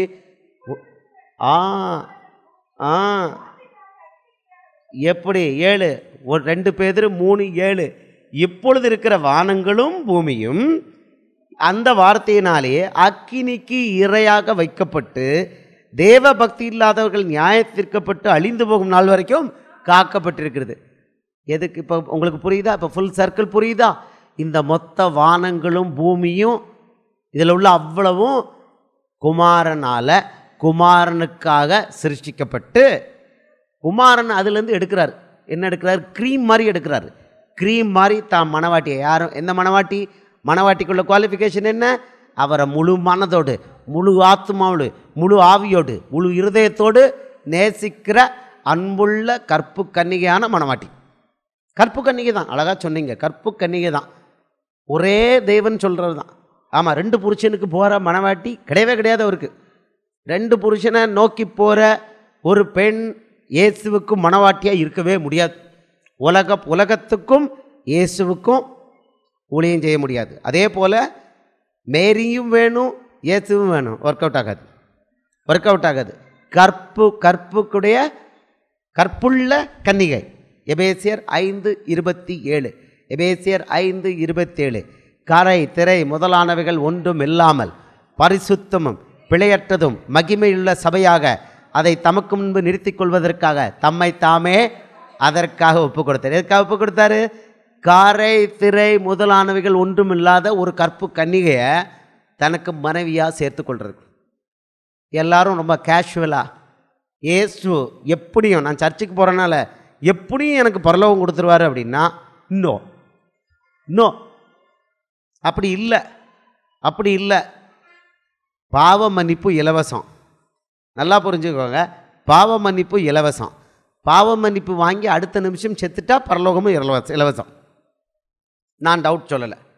இயேசுவே என்ன மன்னிங்க அப்படின்னு சொல்லிட்டு அடுத்த நிமிஷம் எவனாவது அடித்து துப்பாக்கி சுட்டு கொண்டு போட்டான் அப்படின்னா, இல்லை ஆக்சிடெண்ட்டில் செத்து போயிட்டாங்க, இல்லை ஐசியூவில் ஆக்சிஜனை உருவி காலி பண்ணிட்டாங்கன்னா அவர் எங்கே போகிறாரு? பரலோகத்துக்கு தான் போவார். ஏன்னா அதுக்கு பிறகு பாவம் பண்ணலை. ஆனால் இயேசுவே என்ன மன்னிங்க ஏட்டாச்சு. அதுக்கு பிறகு 40 வருஷம் இது உயிரோடு இருக்குது. இந்த 40 வருஷத்தில் கண்ட அநியாயம் பண்ணிக்கிட்டு இருந்தால் பரலோகம் போக முடியுமா? பாவ மன்னிப்பு இலவசம், பரலோகம் இலவசம் அல்ல. அல்லேலூயா. பரலோகம் இலவசம் அல்ல. பரலோகத்துக்கு வேலை பண்ணணும். பரலோகம் வேணும்னா கொஞ்சம் வேர்வை நெட்டி வேர்வை நிலத்தில் சிந்த வேலை பார்க்கணும். அல்லேலூயா. கண்ணீர் வரும், கண்ணீர் வரும். எப்படி வரும்? வேதத்தை தியானம் போது பண்ணும்போது கண்ணீர் வரும். ராத்திரி நடுராத்திரி உட்கார்ந்து ஜெபம் பண்ணும்போது கண்ணீர் வரும். அதிகாலையில் ஜெபம் பண்ணும்போது கண்ணீர் வரும். எது கண்ணீர் வரும்? ஐயா, உங்கள் பிள்ளைகள் இந்து சகோதர சகோதரிகள், என் சகோதர சகோதரிகள் நரகத்துக்கு போகிறாங்கய்யா, காப்பாற்றுங்கய்யா, காப்பாற்றுங்கய்யா. ஐயா, அந்த முகமதிய சகோதர சகோதரிகள் நரகத்துக்கு போகிறாங்க, காப்பாற்றுங்கய்யா. இது நியாயமாய்யா அவங்க நரகத்துக்கு போகிறது? இப்படி ஆத்தும பாரம் வந்தவுடனே எப்படி அழுக வருங்கன்னு நினைக்கிறீங்க? எப்படி வீட்டில் ஒரு ஆள் செத்து போன மாதிரி அழுக வரும். வீட்டில் ஒரு ஆள் செத்து போன மாதிரி விக்கி விக்கி அழுக வரும். இப்படி அழுகிற பிள்ளைக்கு தான் அவர் சொல்கிறாரு, கண்ணீர் யாவையும் அவர் துடைப்பார். அல்லேலூயா. இந்த கண்ணீரை தான் துடைப்பாரை தவிர, அப்பா எனக்கு ஒரு வீடு வேணும் அப்படின்னு சொல்லிட்டு கண்ணீர் விடுறது, எனக்கு வீட்டில் சொந்தக்காரங்களுக்கு வியாதி வந்துருச்சின்னு கண்ணீர் விடு, இந்த கண்ணீர் அங்கே வரவே செய்யாது. இந்த கண்ணீர் அங்கே வரவே செய்யாது. எந்த கண்ணீர் வரும்? ஆத்துமாக்கள் அழியுது. அவர் மனவாட்டி தான், அதுவும் அவர் மனவாட்டியை வர்றதுக்கு சான்ஸ் இருக்குது. நீங்களும் நானும் ஜெபம் பண்ணால் வரும். அல்லேலூயா. கை வைத்து அல்லேலூயா சொல்லுமா? அல்லேலூயா. பாவ மன்னிப்பு இலவசம். ஆனால் பரலோகம் எங்கேயுமே இந்த வேதத்தில் இலவசம்னு சொல்லலை. அல்லேலூயா. உழைக்கணும், பரலோகத்துக்காக உழைக்கணும். அவர் என்ன செஞ்சுருக்கிறாரு? உங்களையும் என்னையும் பரலோகத்துக்கு கொண்டு வர அவர் செலக்ட் பண்ண உடனே என்ன பண்ணுறாரு? அவர் சொல்கிறாரு, மத்தேயு 5:13-14 என்ன சொல்கிறார் பாருங்க. மத்தேயு 5:13-14, நீங்கள் பூமிக்கு ஒப்பாயிருக்கிறீர்கள். ஃபஸ்ட்டு நம்மளை என்ன பண்ணியிருக்காரு? ஃபஸ்ட்டு உப்பாக்கியிருக்கார் பூமிக்கு. சொந்த ஊருக்கு அல்ல, பூமிக்கே நம்மளை உப்பாக்கியிருக்கிறாரு. அடுத்த வசனம் சொல்கிறாரு, நீங்கள் உலகத்துக்கு வெளிச்சமாக இருக்கிறீர்கள். கை வைத்து அல்லேலூயா சொல்லுவோமா? அல்லேலூயா. அவர் உலகத்துக்கு ஒளியாக வந்தார். அந்த ஒளியை நம்ம பெற்று வெளிச்சம் கொடுக்கணும். இதான் கொடுத்துருக்கார். இதுக்கு நீங்களும் நானும் உப்பாகணும்னா, நீங்களும் நானும் உலகத்துக்கு வெளிச்சமாகணும்னா அதுக்கு ஒரு ப்ராசஸ் போட்டிருக்கார். உடனே வெளிச்சமெல்லாம் ஆக முடியாது. இயேசுவை ஏற்றுக்கொண்டோன்னா அந்த வெளிச்சம் அப்படியே பிரகாசிக்குமா? பிரகாசிக்காது. உள்ளே வாங்கியிருக்கு. இப்போ வெளியில் அந்த வெளிச்சம் வரணும். இயேசு செலக்ட் பண்ண உடனே அந்த ப்ராசஸ் துவங்குது. பூமிக்கு உப்பார அந்த ப்ராசஸ் துவங்குது. அதுதான் இயேசுவோடு கை கோர்த்து நடக்கிற நடை. இந்த நடையில் யார் ஒழுங்கு மரியாதையாக அழகாக அவர் சொல்படி நடக்கிறாங்களோ அவங்களுக்கு மட்டும்தான் பரலோகம், வேறு யாருக்கும் கிடையாது. அல்லேலூயா. கொஞ்சம் கஷ்டமாக தான் இருக்கும், கொஞ்சம் கேட்கறதுக்கு கஷ்டமாக தான் இருக்கும், சத்தியம் கேட்கறதுக்கு கஷ்டமாக தான் இருக்கும். அல்லேலூயா. ஆனால் மருந்து கசக்குதுன்னு ஏமா மருந்து கொடுக்காம இருப்பீங்களாம்மா? அது ஆன்னு கத்தும், வாயில் டபக்குன்னு திணிச்சு கொடுத்துருவோம். ஆமாம், தேன் சாப்பிடுது, தேன் இல்லை அம்பிடுத்தான், அதுக்கு கசந்தான் என்ன, மருந்து கொடுத்து தான் ஆகணும். அவர் என்ன மருந்து கொடுத்துருக்காரு? மத்தேயு 7:13-14 சொல்கிறாரு, இடுக்கமான வாசல் வழியே பிரவேசியுங்கள். பரலோகத்துக்கு போகிற பாதை இருக்குல்லம்மா, அந்த பாதை எப்படியா?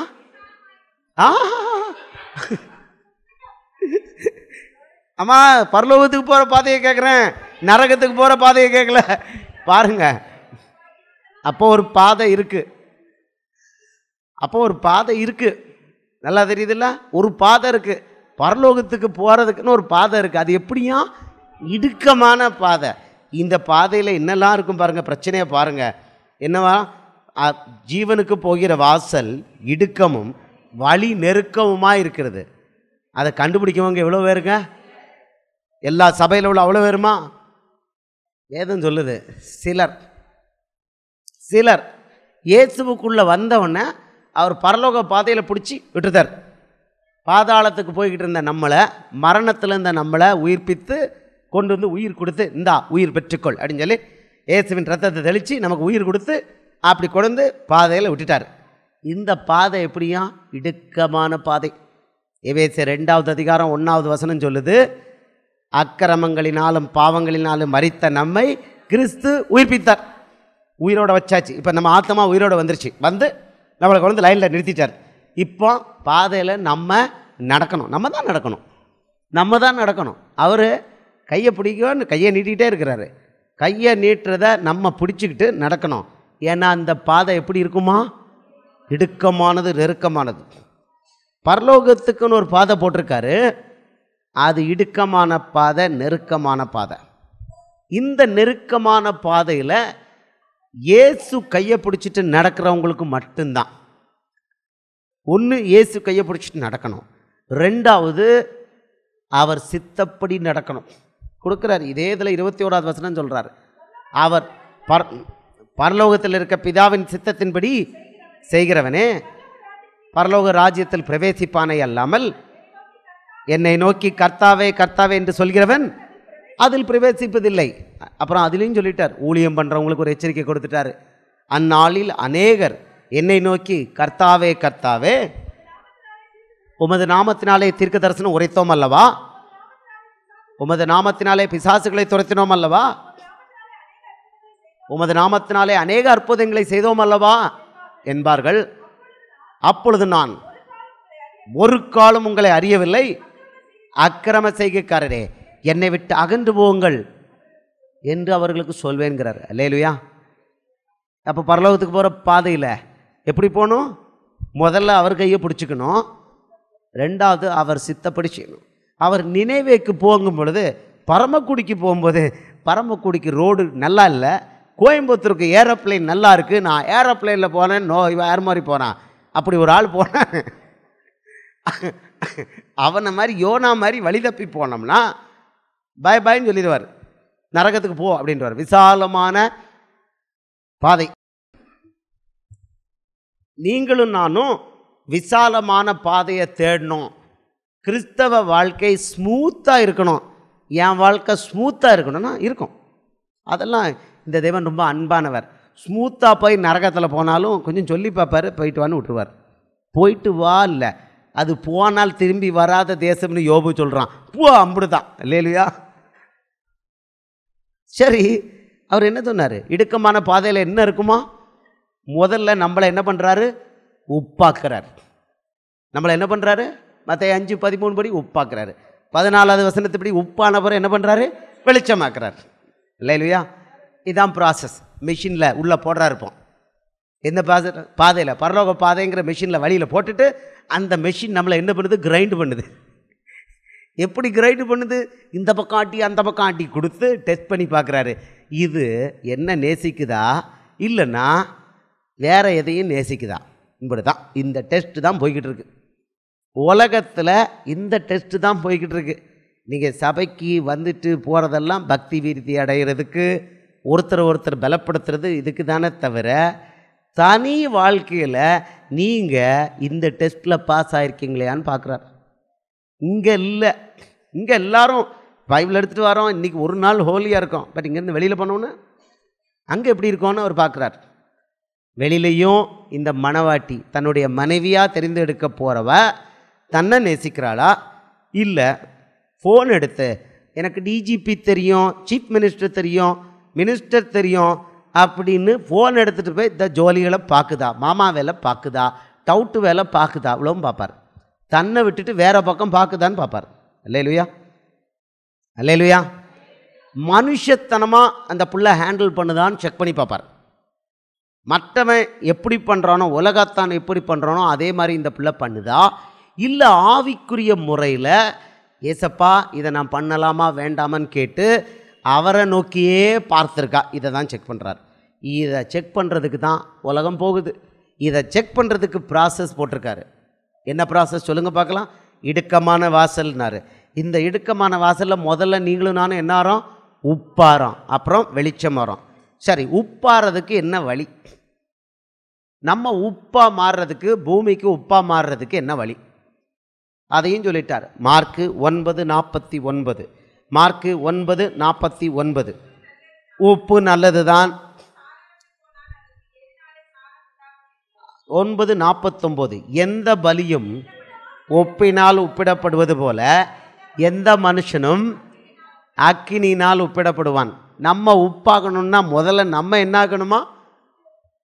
நம்ம என்ன ஆகணும்? சாதாரண உப்பிடப்படுறதில்ல, அக்கினினால் உப்பிடப்படும். இதான் வழி. பரலோக பாதையில் ஏங்க இதெல்லாம் யாருமே சொல்லலை, நான் வெளியிலே இருந்திருப்பேனே, இவ்வளோ வந்து அக்கினினால் உப்பிடப்படணும் அப்படி இப்படிலாம் என்ன எனக்கு பயமாக இருக்கா அவர் சொல்கிறாரு. இது ஏசப்பா தான் சொல்லியிருக்காரு. எந்த மனுஷனும்னா எந்த மனுஷன்தான் எப்படி உப்பிடப்படணுமா? ஐயோ அக்கினினால் உப்பிடப்படணுங்கிறார். கை வைத்து அல்லையிலே சொல்லுவோமா? அல்லேலுயா. பரலோக பாதையில் நம்ம இயேசுவுக்கு மனவாட்டியாக போகிறோம்னா அக்கினினால் உப்பிடப்படுவது அவசியம். சரி, என்னத்தை உப்பிடப்படாரு? நம்மளை அக்கினினால் நம்மளை உப்பாக்குறதுக்கு முதல்ல நம்மளை அக்கினினால் உப்பிடுறாரு. எந்த பலியும் எப்படி உப்பிடப்படுதான்? உப்பினால் உப்பிடப்படும் எந்த பலியும். இந்த வசனம் நீங்கள் வீட்டில் போய் தியானம் பண்ணிக்கோங்க. லேவியராகமம் 2:13, எசேக்கியேல் 43:24. லேவியராகமம் 2:13 போஜன பலியை உப்பினால் சாரமேற்றுங்கிறாரு. அடுத்தது எசேக்கியேல் 43:24 பார்க்குறோம், மிருகத்தை பலியிடும் பொழுது அதை உப்பினால் சாரமேற்றுங்கிறாரு. அப்போ எந்த பலியையும் ஃபஸ்ட்டு என்ன பண்ணுறாங்க? உப்பு போட்டு டேஸ்ட் பண்ணுறாங்க. சாரம்னா என்ன? உப்பு என்ன பண்ணுது? உப்புக்கு 2 ரோல் இருக்குது. பைபிளில் உப்புக்கு 2 ரோல் இருக்குது. என்ன ரோல்? ஒன்று டேஸ்ட்டு, அது எல்லாருக்கும் தெரியும். இன்னொன்று என்ன பண்ணுது? சரியாக பதில் கொடுங்க பார்க்கலாம். கெட்டு பார்த்தீங்களா? ஊறுகாய் போடுறவங்களாம் கரெக்டாக சொல்கிறாங்க. கெட்டு போகாமல் பாதுகாக்கு. 2 ராஜாக்கள் 2வது அதிகாரம் 21வது வசனத்தில் எலிசா என்ன பண்ணான்? புது தோண்டி எடுத்து உப்பை போட்டான். போட்டவுடனே என்னாச்சு? தண்ணீர் ஆரோக்கியமாச்சுது. அந்த ஊரே நல்ல சௌக்கியமான ஊராயிட்டு. அல்லேலுயா. இந்த உப்பு என்ன பண்ணுச்சு? தண்ணீரை மட்டும் ஆரோக்கியம் பண்ணலை, அது என்ன பண்ணுச்சு? ஊரே சௌக்கியம் பண்ணிடுச்சு. அல்லேலுயா. நீங்களும் நானும் உப்பானா முதல்ல என்ன பண்ணுறோம்? கெட்டு போனதை ஃபஸ்ட்டு கரெக்ட் பண்ணுறோம். சிஸ்டர் அழகாக சொல்கிறாங்க, கெட்டு போனதை ஃபஸ்ட்டு கரெக்ட் பண்ணுறோம். அப்படி பண்ணும்போது ஊர் என்ன ஆகுது? ஊர் வாழ்கிறதுக்கு ஏற்ற மாதிரி ஆகுது. அவங்க என்ன சொல்கிறாங்க அந்த வசனத்தில் பார்த்தீங்கன்னா, முந்தின வசனத்தில் ஊர் நல்லது தான், தண்ணீர் வாசமானது. அதனால் ஊர் பால் ஒன்றுத்துக்கு உதவாத ஊர்.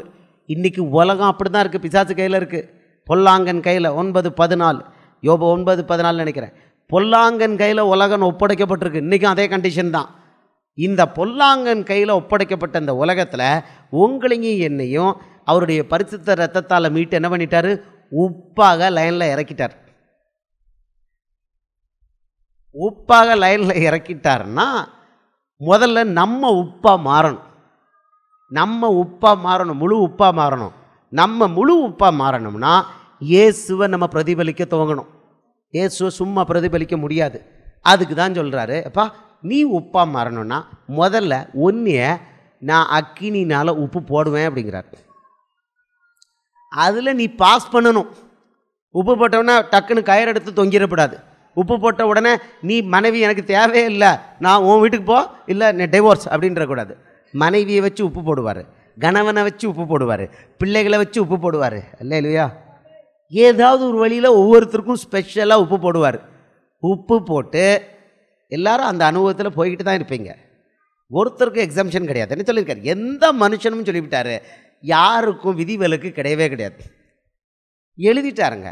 இது எழுத்து மூலம் கொடுத்துருக்க உத்தரவுங்க. இதுதான் ரூல். பரலோகத்துக்கு போகிற ரூல் இதுதான். அக்கினினால் உப்பு போடப்படணும். ஒரே ஒரு தடவையாவது அட்லீஸ்ட். இந்த ஒரு தடவை உப்பு போடும் பொழுது மணவாட்டி என்ன காமிக்கணும் தெரியுமா? அவர் மனைவி என்ன காமிக்கணும் தெரியுமா? இயேசு தான் எனக்கு வேணும், என் உயிர் எனக்கும் முக்கியம் இல்லை. லூக்கா 14வது அதிகாரம் 27வது வசனம்.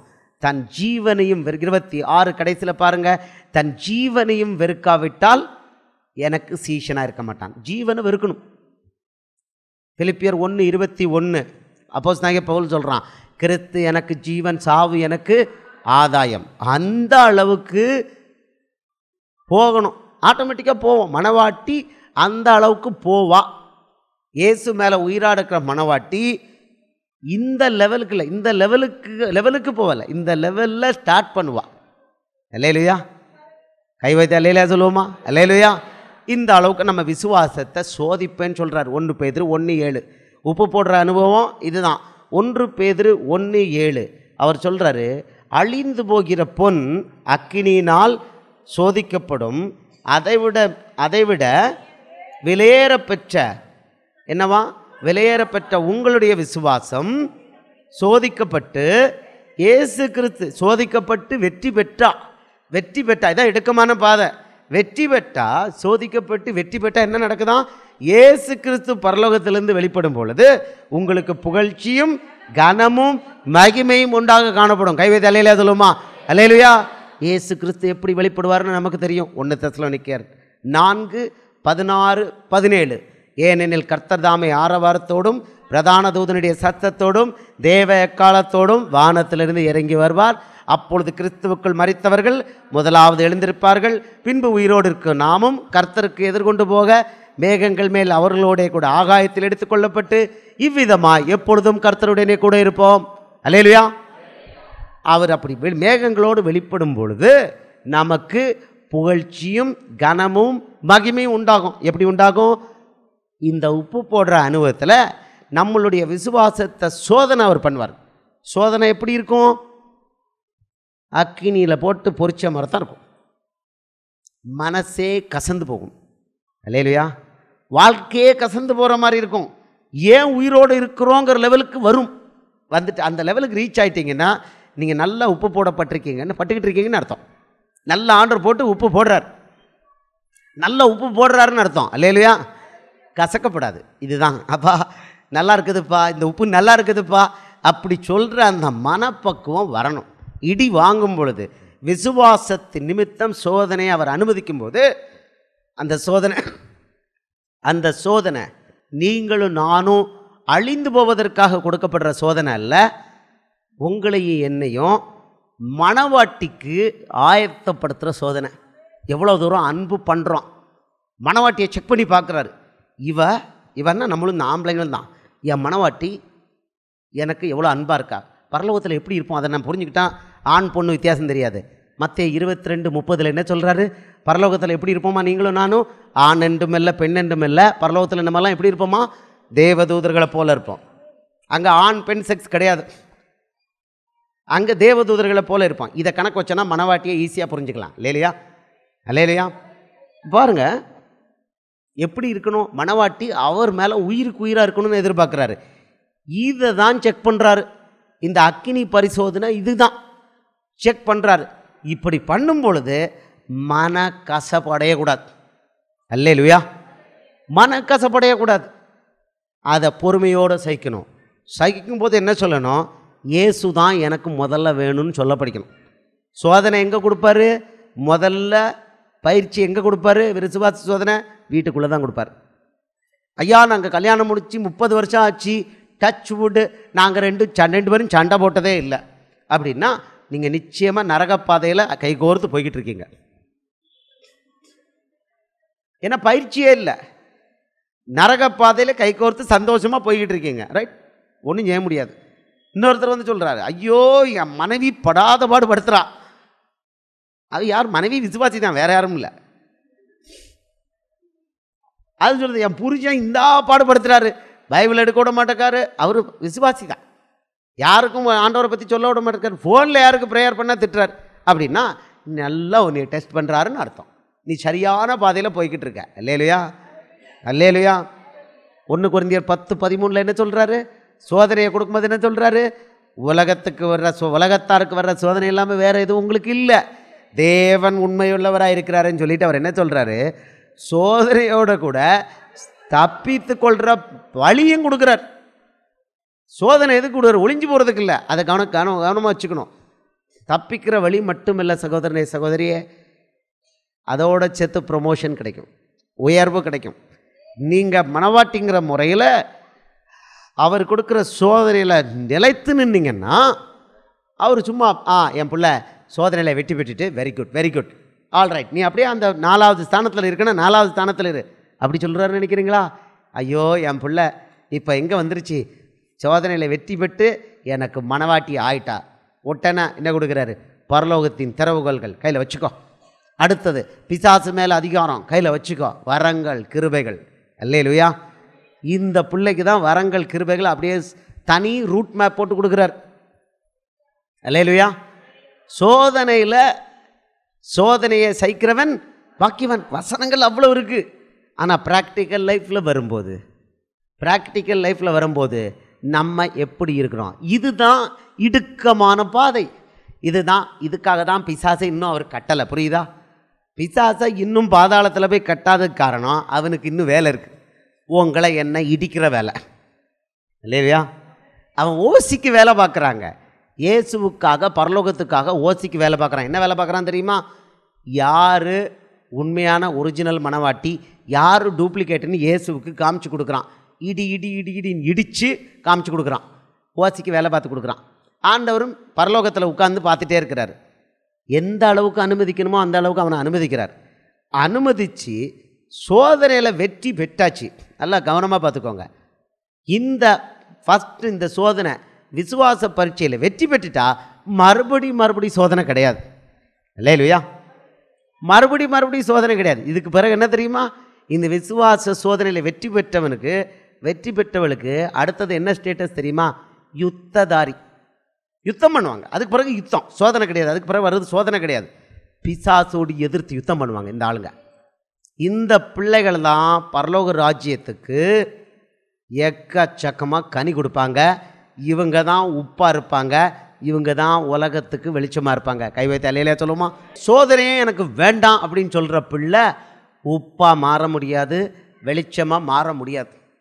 கிறிஸ்துவத்தில் புரிஞ்சுக்கோங்க, கிளியராக புரிஞ்சுக்கோங்க. இந்த ப்ராசஸ், அதுவும் சோதனை வாழ்க்கையில் கடைசி வரைக்கும்லாம் கிடையாது. ஒரு தடவை தான் இந்த அக்னி சோதனை, ஒரு தடவை தான். அதுக்கு மேலே விட மாட்டார். அதுக்கு பிறகு உங்களை என்ன பண்ணுவார்? பலமான ஒரு தளபதி ஆக்கிடுவார். உங்களுக்கு பலமான தேவ சேனையை பாதுகாப்பு கொடுப்பாரு. உங்களுக்கு வேண்டிய வழிகளை ஓப்பன் பண்ணி கொடுப்பாரு. கோணலான பாதையை செவ்வையாக்குவார். அவருடைய அதிகாரங்களை கொடுப்பாரு. வல்லமையாக பிசாசோடு எதிர்த்து யுத்தம் பண்ணலாம். அது ரொம்ப இன்ட்ரெஸ்டான லைஃப். என்னுடைய சொந்த அனுபவ சாட்சி பார்த்தீங்கன்னா இந்த வழியில் கொண்டு வந்தார்.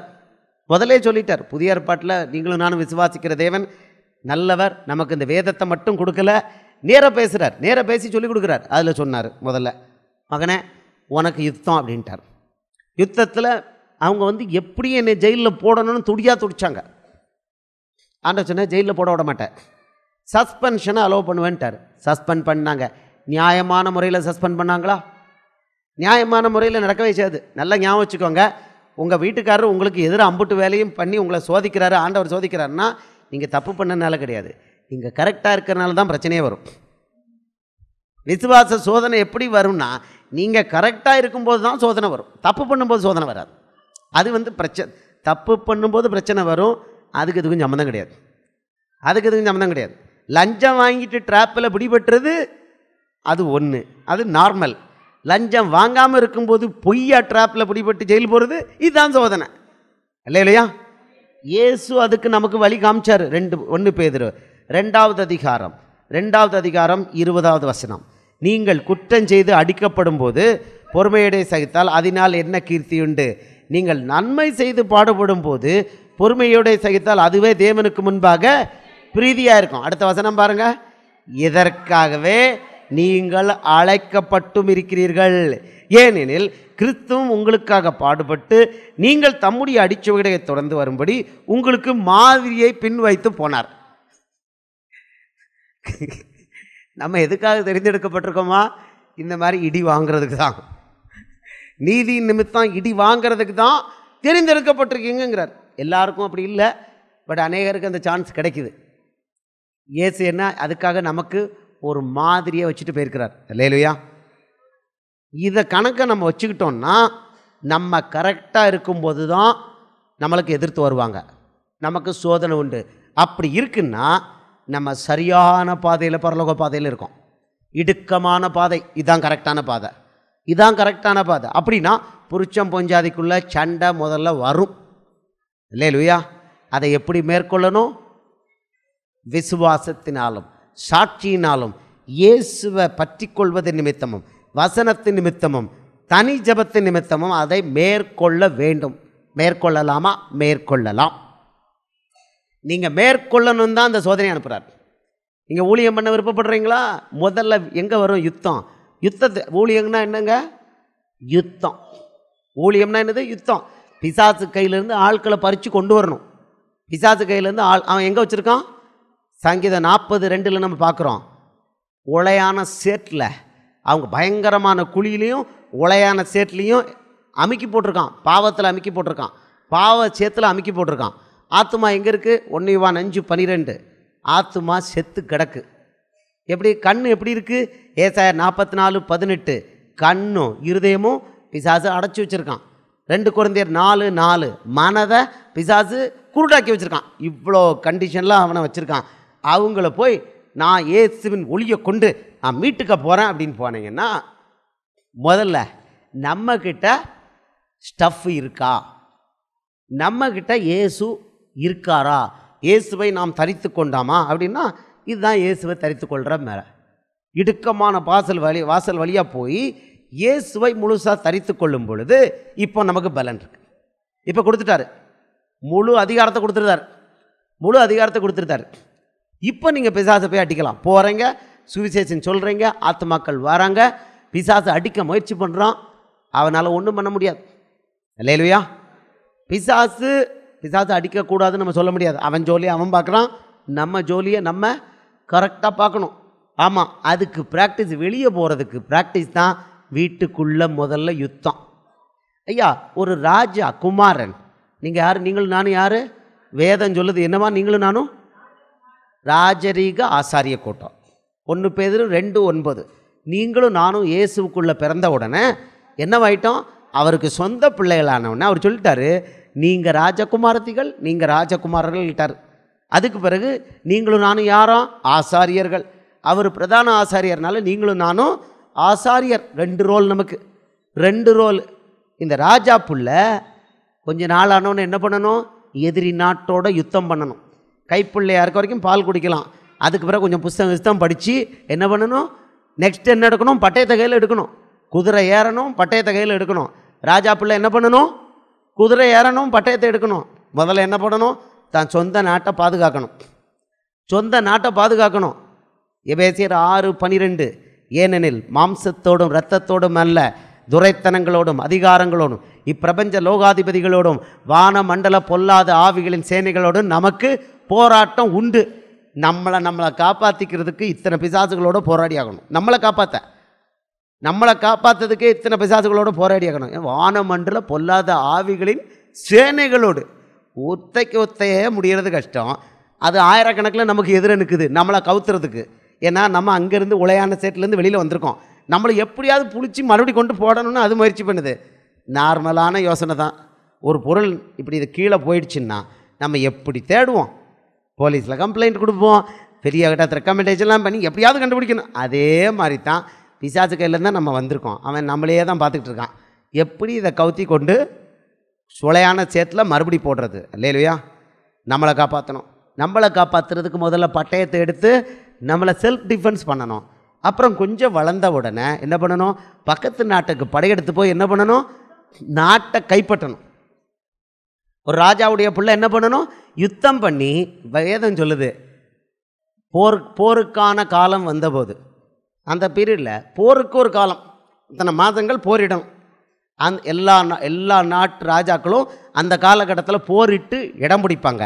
நீங்களும் நானும் ராஜா பிள்ளைனால நமக்கு அந்த ரோல் இருக்குது. முதல்ல நம்மளை பாதுகாக்கணும். நம்மளை என்னென்னா பரலோக ராஜ்யத்தை பாதுகாக்கணும். நமக்குள்ளே இருக்க பரலோக ராஜ்யம், இன்றைக்கி பரலோக ராஜ்யம் எங்கே இருக்குது? உடன்படிக்கை பெட்டியில் இருக்கா? எங்கே இருக்குது? உள்ளே இருக்குது. நீங்களே தேவனுடைய ஆலயமாக இருக்கு. 1 கொரிந்தியர் 3:17, எபேசியர் 4:6. பரிசுத்த ஆவியானவர் நமக்கு உள்ளே இருக்கார். இந்த ராஜ்யத்தை நம்ம பாதுகாக்கணும். அடுத்தது நமக்கு பயங்கரமான வல்லமையை கொடுத்துருக்கார். என்ன வல்லமையை கொடுத்துருக்காரு? மத்தேயு 16:19 பரலோக ராஜ்யத்தின் திறவுகோல்களை கொடுத்துருக்கார். மத்தேயு 16:19, பூலோகத்தில் நீங்கள் கட்டுவது எதுவோ அது பரலோகத்தில் கட்டப்பட்டிருக்கும், பூலோகத்தில் நீங்கள் கட்டவிழ்ப்பது எதுவோ அது பரலோகத்திலும் கட்டவிழ்க்கப்படும். பரலோக ராஜ்யத்தின் திறவுகோல்ன்ட்டார். அடுத்தது இன்னொன்று கொடுத்துருக்காரு, எதிரி மேலே அதிகாரம் கொடுத்துருக்கார். லூக்கா 10:19 என்ன சொல்கிறாரு? சர்ப்பங்களையும் தேள்களையும் மிதிக்கும், சத்துருவினுடைய சகல வல்லமையை மேற்கொள்ளும் நான் உங்களுக்கு அதிகாரம் கொடுக்கிறேன், ஒன்றும் உங்களை சேதப்படுத்த மாட்டாது. பிசாசு மேலே அதிகாரம் கொடுத்துட்டார். பிசாசு மேலே, அவன் கிரியை மேலே மட்டும் அதிகாரம் கிடையாது, பிசாசுக்கு மரண தண்டனை போடுற அதிகாரமும் கொடுத்துருக்கார். அது தெரியுமா? பிசாசை நீங்கள் பாதாளத்தில் போய் கட்டலாம். தேவதூதனுக்கு இல்லாத அதிகாரம் உங்களுக்கு எனக்கு இருக்குது. ஏன்னா நீங்கள் ராஜாவுடைய பிள்ளை. தெரியுமா? பிசாசை நீங்கள் பாதாளத்தில் போய் கட்டலாம் தெரியுமா? தேவதூதன் பாதாளத்தில் போய் எப்பவும் கட்டுறான் பிசாசை? வெளிப்படுத்தல் 20:1 தான் கட்டுறான். இந்த வேதத்தில் எங்கேயுமே பிசாசு பாதாளத்தில் போய் கட்டப்படுறது இல்லை அதுக்கு முன்னால். ஆனால் நீங்களும் நானும் அசால்ட்டாக பிசாசை கொண்டு பாதாளத்தில் கட்டலாம். அந்த அதிகாரத்தை கொடுத்துருக்காரு. லூக்கா 8:31 சொல்லியிருக்காரு அந்த ரகசியத்தை. அந்த லேகியோன் பிசாசுகள் இயேசுவை பார்த்து கேட்குது. இயேசுவை பார்த்து கேட்குது. என்ன கேட்குது? தங்களை பாதாளத்துக்கு போக கட்டளையிடாதபடி அவைகள் அவரை வேண்டிக் கொண்டன. ஏன் கேட்டுச்சு? அப்போ இயேசுவுக்கு அந்த அதிகாரம் இருந்தது. அன்னைக்கு இருந்ததுன்னு இன்றைக்கி இருக்குது. பாதாளத்தில் பிசாசை போக சொல்கிறதுக்கு அதிகாரம். அந்த அதிகாரம் நமக்கு இருக்கா இல்லையா?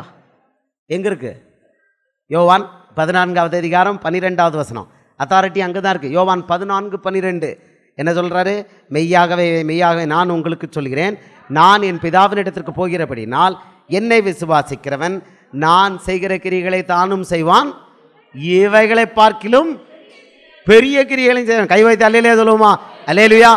இயேசுவுக்கு பிசாசை கொண்டு பாதாளத்தில் கட்டுற அதிகாரம் இருந்ததுன்னா நமக்கு இருக்கு. சர்ப்பங்களை தேள்களை மிதிக்கன்னா என்னன்னா, பிசாசை கொண்டு இயேசுவின் நாமத்தில் பாதாளத்தில் போய் அவனை ஆணி அடிக்கிறான்னா முடிஞ்சு போச்சு, க்ளோஸ்ட். மரண தண்டனை அவன் க்ளோஸ்ட். நீங்கள் பிசாசை ஓட்டுறீங்கன்னா சகோதரனே சகோதரியை இனிமேல் கவனமாக பண்ணணும். பிசாசை இயேசுவின் நாமத்தில் போங்கிறது அவன் வெளியே போயிடுவான், வேறு யாருக்குள்ளே போவான் அப்புறம். ஆனால் உங்களுக்கு நல்ல நீதி பண்ணுறீங்கன்னு என்ன பண்ணணும் தெரியுமா? பிசாசே இயேசுவின் நாமத்தில் உன்னை பாதாளத்தில் போய் நிரந்தரமாக ஆணி அடிக்கிறேன், போ, கெட் அவுட் அப்படின்னு சொல்லி பாருங்க. என்ன டிஃப்ரென்ஸ் தெரியுமா? நீங்கள் பிசாசு விரட்டுற வரம் உள்ளவங்க, நீங்கள் விரட்டும் பொழுது இயேசுவின் நாமத்தில் போனாலும் கீழே விழுந்துருவாங்க. எந்திரிக்கிறதுக்கு ஒரு 10 செகண்ட் 20 செகண்ட் அவங்க கீழே விழுந்து கிடப்பாங்க. அப்படி மெதுவாக எந்திரிப்பாங்க. ஆனால் கொஞ்சம் மாற்றி சொல்லி பாருங்க. ஏன்னா உங்கள் கையில் இது இருக்குது. என்ன இருக்குது? திறவுகோல் மட்டும் இல்லை, முத்திர மோதிரம் இருக்குது. பரலோக தேவனுடைய முத்திர மோதிரம் இருக்குது. இப்போ நீங்கள் உங்கள் மோதிரத்தை கொஞ்சம் வித்தியாசமாக பயன்படுத்துங்க. இயேசுவின் நாமத்தில் பிசாசை உன்னைய பாதாளத்துக்கு நிரந்தரமாக அனுப்புகிறேன், உன்னை இயேசுவின் நாமத்தில் பாதாளத்தில் ஆணி அடித்து கட்டுறேன், நிரந்தரமாக கட்டுறேன் அப்படின்னு சொல்லிட்டு முடிங்க. இப்போ அந்த ஆள் கீழே விழுந்து கிடக்கிற ஆள் நீங்கள் பார்ப்பீங்க, ஒரு செகண்டில் ஜம்ப் பண்ணி எந்திரிப்பாங்க. 15 செகண்ட் 20 செகண்ட் அரை நிமிஷம்லாம் கிடையாது, அடுத்த செகண்ட் ஜம்ப் பண்ணி எந்திரிப்பாங்க. உங்கள் பக்கத்தில் இருக்க தேவதூதன் என்ன பண்ணுவான் தெரியுமா? நீங்கள் முத்திர மோதிரத்தை போட்ட உடனே அந்த பிசாசை ஒரு பிடிச்சி நேர பாதாளத்தில் ஒரு ஆணி அடிச்சிருவான், முடிஞ்சு போச்சு. மரண தண்டனை, பிசாசுக்கு மரண தண்டனை. இந்த அதிகாரத்தை கையில் கொடுத்துருக்கிறாரு. கை வைத்து அல்லேலூயா சொல்லுவோமா? அல்லேலூயா. இதை நான் ரொட்டீனாக பயன்படுத்துகிறேன். என்னைய கண்டு அல்லரும். இப்போ பிசாசு பிடிச்ச ஆளுகளுக்குள்ள பிசாசு அல்லரும், எப்பா வந்துட்டான் இவன் நம்மளை மரண தண்டனை போடுவான். நானும் ரொம்ப அசால்ட்டாக சொல்லுவேன், பிசாசே 1லேருந்து 5 எண்ணி உன்னைய நான் பாதாளத்துக்கு அனுப்ப போகிறேன் இயேசுவின் நாமத்தில். நீ முடிஞ்சா உன் மாஸ்டர்கிட்ட சொல்லி ஏதாவது வாங்கிக்கோ அப்படிமே, லூசிஃபர்கிட்ட சொல்லிக்கோ. ஓகே, உனக்கு நான் டைம் கொடுக்குறேன். உன் சாகிறதுக்கு முன்னால் உன் கடைசி ஆசை என்னன்னு உன் மாஸ்டருக்கு சொல்லிக்கோ. இல்லையா? இது நம்ம அதிகாரமா? நம்ம பரலோக ராஜாவோட அதிகாரம். தாராளம் அசால்ட்டாக ஹேண்டில் பண்ணலாம். அசால்ட்டாக பூனால எல்லாரும் கூட்டமாக இருக்காங்க. ராத்திரி 11 மணிக்கு பிசாசே உன்னை பாதாளத்தில் போய் இயேசுவின் நாமத்தில் கட்ட போகிறேன், ஆணி அடிக்க போகிறேன். உங்கள் மாஸ்டர் லூசிஃபர்ட்ட உன் கடைசி ஆசை என்னன்னு சொல்லிக்கோ. நான் மெதுவாக தான் கவுண்ட் பண்ண போகிறேன், 5 கவுண்ட் பண்ண போகிறேன், மெதுவாக கவுண்ட் பண்ண போகிறேன்னு சொல்லிக்கோ. உன் மாஸ்டரை கூப்பிட்டு சொல்லு, உன் கடைசி ஆசை என்னன்னு சொல்லு. 1 இல்லை 5 அப்படின்னு சொல்லிட்டு கொஞ்ச நேரம் டைம். அப்புறம் கொஞ்ச நேரம் கழிச்சு 4 சொல்லிட்டியா? கடைசி ஆசையை சொல்லிவிட்டு அது வீல்னு கத்திக்கிட்டு இருக்கு தரையில் விழுந்து. அடுத்தது 3 வெயிட் பண்ணி மெதுவாக 2 இப்படி வரும்போது இப்போ இந்த வீல்னு கத்துறது கொஞ்சம் இறங்குது. 1 சொல்ல போகிறேன், ஜட்ஜ்மெண்ட் வரப்போகுதுன்னு உடனே சத்தம் சைலண்ட் ஆகுது. 1 இயேசுவின் நாமத்தில் பிசாசை உன்னை பாதாளத்தில் போய் நிரந்தரமாக ஆணி அடிக்கிறான். இப்படி தான் சொல்லி முடித்தவனே தரையில் கடந்து அந்த கத்திக்கிட்டு இருந்த அந்த அம்மா ஜம்ப் பண்ணி எந்திரிச்சு கை கொடுத்து தேங்க்யூ பிரதர் அப்படின்னுச்சே பார்க்கலாம். 16 வருஷம் பிடிச்சிருந்த பிசாசு, 16 வருஷம் இந்த அதிகாரத்தையும் கொடுத்துருக்கார். இப்போ இது யாருக்கு கொடுக்குறாரு தெரியுமா? இது யாருக்கு கொடுக்குறாரு? இந்த அக்கினி பரீட்சை. சஸ்பெண்ட் பண்ணணும்னு சஸ்பெண்ட் பண்ணினாங்க, ஜெயிலில் போடணும்னு நின்னாங்க. எப்படியாவது ஜெயிலில் போடணும், வீட்டை ரைடு பண்ணணும், பண்ணிக்கோங்க, ஏசு அனுமதிச்சாருன்னா பண்ணிக்கோங்க அப்படின்னு சொல்லி நின்று சஸ்பெண்ட் பண்ணும்போது ஆண்டவர் சொன்னார், மகனை நீ தரித்திரு, யார்கிட்டையும் எங்கேயும் போகக்கூடாது. ஒருத்தருக்கும் கடுதாசி கொடுக்கல, கோர்ட்டுக்கும் போகலை. ஆண்டவர் சொன்னார், நான் ரோட்டில் ஆட்களை வர வைப்பேன், உனக்காக வந்து அவங்க யுத்தம் பண்ணுவாங்கன்னாரு. வந்தாங்க ரோட்டுக்கு, எல்லாரும் ரோட்டுக்கு வந்து கன்னியாகுமரியிலேருந்து சென்னை வரை சின்ன சின்ன கூட்டமாக வந்து ரோட்டில் நின்று போராடினாங்க. ஆண்டவர் திட்டம் போட்டு நடத்தினார்னா அது வேடிக்கையாக இருக்கும், தமாஷா இருக்கும், நல்லா வேடிக்கை பார்க்கலாம். எப்போ கஷ்டத்தோடு போகும்போது ஜாலியாக என்ஜாய் பண்ணலாம். இதுதான் வித்தியாசம், நல்லா புரிஞ்சுக்கோங்க. இதுதான் வித்தியாசம். மற்றவனுக்கு வெளியிலேருந்து பார்த்தா ஐயோ பாவம்பா, ஆனால் நம்ம வீட்டுக்குள்ளே பார்த்தா ஒரே ஜம்ப்பு தான் இல்லையா? ஆமாம், வீட்டுக்குள்ளே வந்து பார்த்தா ஒரே ஜம்ப்பு தான். சந்தோஷத்தில் வீடுங்க குடியும் கும்மாளமாக இருக்கிற மாதிரி சந்தோஷமாக இருக்கும். புசித்து குடித்து இயேசுவின் நாமத்தில் அங்கே ஆரவாரிச்சுக்கிட்டு இருப்போம். வெளியில் வரும் ஐயோ பாவம் சஸ்பெண்ட் பண்ணிட்டாங்கம்மா. இதுதான் வித்தியாசம். இயேசு நமக்கு விசுவாச பரீட்சை வைக்கிறாருன்னா இப்படி தான். மற்றவனுக்கு பார்த்தா அது அக்கினி, நமக்கு ஜாலியாக இருக்கணும். அதுதான் அவர் என்ன சொல்லியிருக்கார்? பிலிப்பியர் 4:4, எப்பொழுதும் சந்தோஷமாக இருங்கள். நீங்கள் இயேசு பிள்ளையாக இருந்தால் இந்த அக்கினி பரீட்சையில் போகும்போது எப்படி இருக்கணுமா? மூஞ்சியை தூக்கிட்டு இருக்கக்கூடாது. என்கிட்ட வருவாங்க, ஐயோ எனக்கு ப்ரொமோஷனை கட் பண்ணி விட்டாங்க, இன்க்ரிமெண்ட்டை கட் பண்ணி விட்டாங்க, சார்ஜு மெம்மா கொடுத்துட்டாங்க. அந்த மூஞ்சி இவ்வளோ நீளத்துக்கு இருக்கும். நான் சொல்லுவேன், ஐயா எனக்கு கடந்த 4 வருஷம் இன்க்ரிமெண்ட்டு கிடையாது, என் மேலே 2 பொய் கேஸு இருக்குது, ப்ரமோஷன் டெல்லிக்கு போடாமல் தடுத்துருக்காங்க, என் மூஞ்சி இவ்வளோ நீளத்துக்காயா இருக்குது, ஏன் ஆண்டவர் நமக்கு இந்த உயிரை கொடுத்துருக்காரு, அவர் வேலையை கொடுத்துருக்காரு, ஜாலியாக இருக்கலாம் ஐயா இல்லையா? ஆண்டவர் அக்கினியில் போட்டு சோதிக்கும் போது தான் உச்சக்கட்டத்தில் அவருக்கு வேலை பார்க்கணும். இதைத்தான் பார்க்குறாரு. உண்மையில் இயேசு மேலே அன்பு வச்சா அதை பண்ணுவோம். அன்பு வச்சா என்ன பண்ணுவோம்? இயேசு மேலே அன்பு வச்சா என்ன பண்ணுவோம்?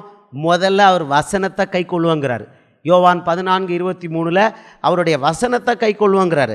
வசனத்தை கை கொண்டா எப்படி இருப்போம்? எப்பொழுதும் சந்தோஷமாக இருப்போம். எப்படி இருக்கிறோம்? ஏன்னா அவர் என்ன கொடுத்துருக்கிறாரு? யோவான் 14:27 அவர் சந்தோஷத்தை சமாதானத்தை நமக்கு கொடுத்தனால ரூல் என்ன? உங்கள் இருதயம் கலங்காமலும் பயப்படாமலும் இருப்பதாக. அப்போ இயேசு நமக்கு உள்ளே இருந்தால் இந்த அக்கினி சோதனையில் போகும்போது நம்ம இருதயம் எப்படி இருக்கும்? பயப்படாமலும் கலங்காமலும் இருக்கும். கர்த்தருக்கு ஸ்தோத்திரம் அப்படின்னு சொல்லிட்டு என்ன சொல்லுவோம்? இன்னொரு வார்த்தையும் சொல்லுவோம். அது பேதுரு நம்ம லட்டு அழகாக கொடுத்துருக்கான். அவர் என்ன சொல்கிறாரு? அவர் 3:7 நினைக்கிறேன், 3:7 5:7, 1 பேதுரு 5:7 அவர் என்ன சொல்கிறாரு? 5:7 என்ன சொல்லியிருக்கிறாரு? அவர் உங்களை விசாரிக்கிறவராக இருக்கிறபடியினால் உங்கள் கவலைகள் எல்லாம் அவர் மேல் வைத்து விடுங்கள். அவர் மேலே நேசிக்கிற மனவாட்டின்னா கவலையை பூரா அவர் மேலே போட்டுக்கிட்டு இந்த அக்கினி பரீட்சை பண்ணும்போது ஜாலியாக துள்ளி குதிச்சுக்கிட்டு இருக்கோம். இதுதான் உண்மையில் அவருடைய மனவாட்டி. அல்லேலுயா, கையை வைத்தா அல்லேலுயா சொல்ல மாட்டோமா? அல்லேலுயா. இது கஷ்டம்னு நினைக்கிறீங்களா? கஷ்டம் மாதிரி தெரியும், ஆனால் கஷ்டம் இல்லை. நீங்கள் வேதத்தை நல்லா தியானம் பண்ணிங்கன்னா, இயேசு மேலே முழு விசுவாசத்தை வச்சிங்கன்னா ஜாலியாக என்ஜாய் பண்ணலாம். 43 நாள் சஸ்பென்ஷனில் வச்சுருந்தாங்க. என் மனைவிட்டையும் கேட்டு பாருங்கள். அந்த 43 நாள் எங்களுக்கு குடும்ப வாழ்க்கையில் பிள்ளைகளுக்கும் எனக்கும் மனைவிக்கும் ரொம்ப சந்தோஷமான நாட்கள் அவைகள் தான். 43 நாள் சஸ்பென்ஷனாக இருந்த நாள் அவர் என்ன பண்ணார் தெரியுமா? அவன் சஸ்பெண்ட் பண்ணி இன்னும் 4-5 பொய் கேஸ் என் மேலே போடுறாங்கும் பொழுது பலன்னு ஒரு லக்ஸரி காரை வீட்டுக்கு முன்னால் கொண்டு வந்து நிறுத்தினார். 11 லட்ச ரூபா காரை கொண்டு வந்து நிறுத்தினார். மகனே வச்சுக்கோ, கவர்மெண்ட் பெர்மிஷனோட சஸ்பென்ஷன் பீரியடில் அந்த லக்ஸரி காரில் ரவுண்ட் அடித்தோம். நானும் மனைவியும் ஹனிமூன் தம்பதி மாதிரி ரவுண்ட் அடித்தா என்ன பார்க்குறோம்? அங்கே அவன் எனக்காக போகிற பெரிய பேனர் வச்சு போராட்டம் நடத்திக்கிட்டு இருக்கான். அது நல்லா இருக்குல்ல, இந்த ஆள் படம் நல்லா இருக்குல்ல, நடிகன் மாதிரி இருக்குல்லன்னு சொல்ல ஆசை தான். மனைவி கொஞ்சம் இப்படி இடிக்கணும்ல, கார் ஓட்டிட்டு ரொம்ப தான் நினைப்பு அப்படிலாம் சொல்லுவேன் இல்லாமல். உடனே அவன் வச்சுட்டான், அழகழகாக படத்தை போட்டு வச்சுட்டான். அதுக்கு தான் இருக்குதா பழைய படத்தை கொஞ்சம் இப்படி சிரிக்கிற மாதிரி இருக்கதா அழகாக படம் எடுத்துருக்க. கேமரா தான் விதவிதமாக பண்ணுத, தாத்தா மாதிரி இருக்கிறால குமரனை மாதிரி காமிக்குத. அல்லேலுயா. வச்சுட்டான் சென்ட்ரல் ஸ்டேஷனில் வரிசையாக 2 கிலோமீட்டருக்கு மீடியமில் படத்தை வச்சுட்டான். ஒரு பில்டிங்கில் உயரம், பில்டிங்கு மேலே உயரமாக கட் அவுட்டு. அவன் செலவு, உங்களுக்காக அவன் செலவழிக்கிறான். தமிழ்நாடு முழுக்க நோட்டீஸ் ஒட்டினாங்க, பேனர் ஓட்டினாங்க. 1 பைசா நான் கொடுக்க வேண்டியதில்லை. அல்லேலுயா. எகிப்தின் சம்பாத்தியமும் எத்தியோப்பியனுடைய சம்பாத்தியம் எங்கே வரும்? தாண்டி. ஆனால் இங்கே நம்மகிட்ட வரல, அவன் செலவு பண்ணான். ஆமாம், ஆகஸ்ட் மாதம் 2010 ஆகஸ்ட் 15 எடிஷன் டெலிகிராஃப்ங்கிற பேப்பரில் போட்டான். இந்த மேரத்தான் நேரம் இல்லை, இந்த மேரத்தான் வாரியர்னு போட்டான். டெல்லியிலேருந்து ஆல் இண்டியா எடிஷனில் பெரிய படம், ஆள் உயர படம், பக்கம் முழுக்க என் படத்தை போட்டு இவன் தான் இந்தியாவில் மேரத்தான் வாரியர்னு போட்டான். சும்மா கிடந்த சங்க ஊதி கெடுத்தானா. நான் எங்கிட்ட யூஸ்லெஸ் வெலவாக கிடந்தேன். என்னைய நேஷ்னல் ஃபிகர் ஆக்கிட்டாங்க, ஆண்டவர் ஆக்கி விட்டார். என் பிள்ளைய உயர்த்தணும்னா முதல்ல அவனை கொண்டு தனியில் யோசேப்பு மாதிரி கொண்டு தனிச்சிறையில் போடணும், அவமானப்படுத்தணும். அப்போந்தான் இவனை அவமானப்படுத்திட்டீங்களே ஊர் கேட்கும். கேட்க வைக்கிறதும் அவர், சஸ்பெண்ட் பண்ண வைக்கிறதும் அவர். டெஸ்ட் பண்ணி ஆகணும், நம்மளே டெஸ்ட் பண்ணி ஆகணும். இவன் உடனே ஃபோன் எடுத்து லாயர்கிட்ட சொல்லி உடனே கேஸ் போடுவான் அப்படி சொல்கிறானா, இல்லைன்னா ஏசப்பா என்ன பண்ணணும்யா அப்படின்னு கேட்குறானா. இதை தான் டெஸ்ட் பண்ணி பார்ப்பார். நம்ம எல்லாம் சஸ்பென்ஷன் பேப்பரை இப்படி கொண்டு வந்து மறைவிட்ட காமிச்சிட்டு, அடியே என்னை சஸ்பெண்ட் பண்ணிட்டாங்க, ராத்திரி 10:30 சஸ்பெண்ட் பண்ணிட்டாங்க. இது ஒலிம்பிக்கில் மெடல் கிடச்ச மாதிரி இல்லையா? நல்லா புரியணும். உயர்வு வேணும்னா, கிறிஸ்தவ வாழ்க்கையில் உயர்வு வேணும்னா முதல்ல ராக் பாட்டத்துக்கு போகணும். போயிட்டோம்னா உயர்வு வந்துடும். அதுக்கு கீழே போக முடியாது. உங்கள் ஆண்டவர் அங்கே போக விட மாட்டார். இப்படித்தான் ஜெயிலு கிடையாதுன்ட்டார், சஸ்பென்ஷன் உண்டுன்ட்டார், பண்ணிட்டாங்க. அதுக்கு மேலே கிடையாது. அப்போ ரொம்ப சந்தோஷம், ஐயா சூப்பர் ஐயா, அவ்வளோதான். எனக்கு இனிமேல் உயர்வு தான், இனி உயர்வு தான். இப்போ பாருங்கள், இது 600 கூட்டம் 3 வருஷத்தில் 600 கூட்டத்துக்கு மேலே கடைசி கால ஊழியத்தை கொடுத்துருக்காரு. கடைசி கால ஊழியம். நான் போகிற இடங்களில் மேகம் போல் வந்து இறங்கிடுவேன்னு சொல்கிறாரு, பண்ணுறாரு இல்லையா? சிஎஸ்ஐக்குள்ளே ஃபுல்லாக எல்லாம் சுவிசேஷம் சொல்ல வச்சுட்டார். இப்போ பீகார்லேருந்து ஆரம்பிச்சிட்டார். எங்கே? ரோமன் கத்தோலிக்க சபைக்குள்ளே நுழைச்சிட்டார். இன்னும் போகாத இடம் எது தெரியுமா? மாஸ்க்குள்ளே முகமதியர்களுக்கு சுவிசேஷம் சொல்ல போகலை. அது ஒன்று தான் இப்போ பாக்கியெல்லாம் பண்ணிட்டார். எதுக்கு? அந்த குகையில் வந்த போய், இடுக்கம்ங்கிற குகையில் வர போய் பாஸ் பண்ண போய் கொடுத்துருக்காரு. அது இல்லைன்னு கிடையாது. சரி பிரதர், நீங்கள் 600 மீட்டிங் போயிருக்கீங்க, வெரி குட், நல்லா தான் இருக்குது கேட்குறதுக்கு. அப்போ உங்கள் பிரச்சனைலாம் சால்வ் ஆச்சா? போட்ட போய் கேஸ் எல்லாம் அப்படியே இருக்குது. என்ன போய் கேஸு? இவன் கள்ள சொத்து சேர்த்துட்டான். நாங்கள் எல்லாம் ரொம்ப சிரித்தோம். அந்த போலீஸ்காரரை கூப்பிட்டேன், எப்பா நான் கள்ள 1 வருஷம் கழிச்சு அவங்களும் தேடி போக்காங்க, லன்ஸ் போட்டு பார்க்காங்க, ஒன்றும் கிடைக்கல. கள்ள சொத்து சேர்த்தது உண்மைதான்ப்பா அப்படின்னா. அவர் ஏன் உண்மையிலே ஏதோ சொல்ல போகிறாரு சார்னு அந்த பக்கம் எந்திரிச்சிருக்காரு. என்ன சார்? என் மனைவி பேர் இது, எனக்கு ஒரு மகன் இருக்கான், இது எனக்கு ஒரு மகன் இருக்கா, அவன் என்ன படிக்கிறான், இந்த பேர், இதுதான் நான் சேர்த்த 3 கள்ள சொத்துப்பான்னு. கவர்மெண்ட்டுக்கு சொல்லாமல் நான் சேர்த்த கள்ள சொத்து இதுதான்ப்பா அப்படின்னா. அந்த கள்ள சொத்து கேஸு இன்னும் பொய் கேஸு இன்னும் இருக்குது இல்லையா? கம்யூனிட்டி சர்டிஃபிகேட் விஷயத்தில் ஸ்டேட் கவர்மெண்ட்டுக்கும் சென்ட்ரல் கவர்மெண்ட்டுக்கும் பவர் கிடையாது. அதில் தான் சஸ்பெண்ட் பண்ணாங்க. நீ கிறிஸ்தவன் சொல்லி சஸ்பெண்ட் பண்ணாங்க. ஆண்டவர் திட்டம் அதுதான். அப்போ தானே நான் எந்திரிச்சு சொல்லுவேன், நான் கிறிஸ்தவன், அதனால் ஒன்றும் பண்ண முடியாது சொன்னேன். 43வது நாள் அவங்களே சஸ்பென்ஷனை அவமானப்பட்டு ரத்து பண்ணாங்க.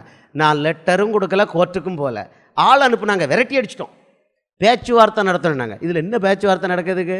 நாங்கள் பேசுகிறது ஒரே ஒரு தட்டு தான். எங்கே? அவர் இங்கே இல்லை, அவர் அங்கே இருக்கிறார். கடைசியில் சஸ்பென்ஷனை அவங்களே, அது முந்தின நாள் சொல்லிட்டார், மகனே யுத்தத்தை இறையாதுன்னு சொல்லிட்டேன், இனிமேல் ஓவர் அப்படின்ட்டார், இனி யுத்தம் கிடையாது உனக்கு அப்படின்ட்டார். மறுநாள் சாயந்தரம் அவங்களே ரத்து பண்ணாங்க. அந்த முதலமைச்சரே ரத்து பண்ணார்.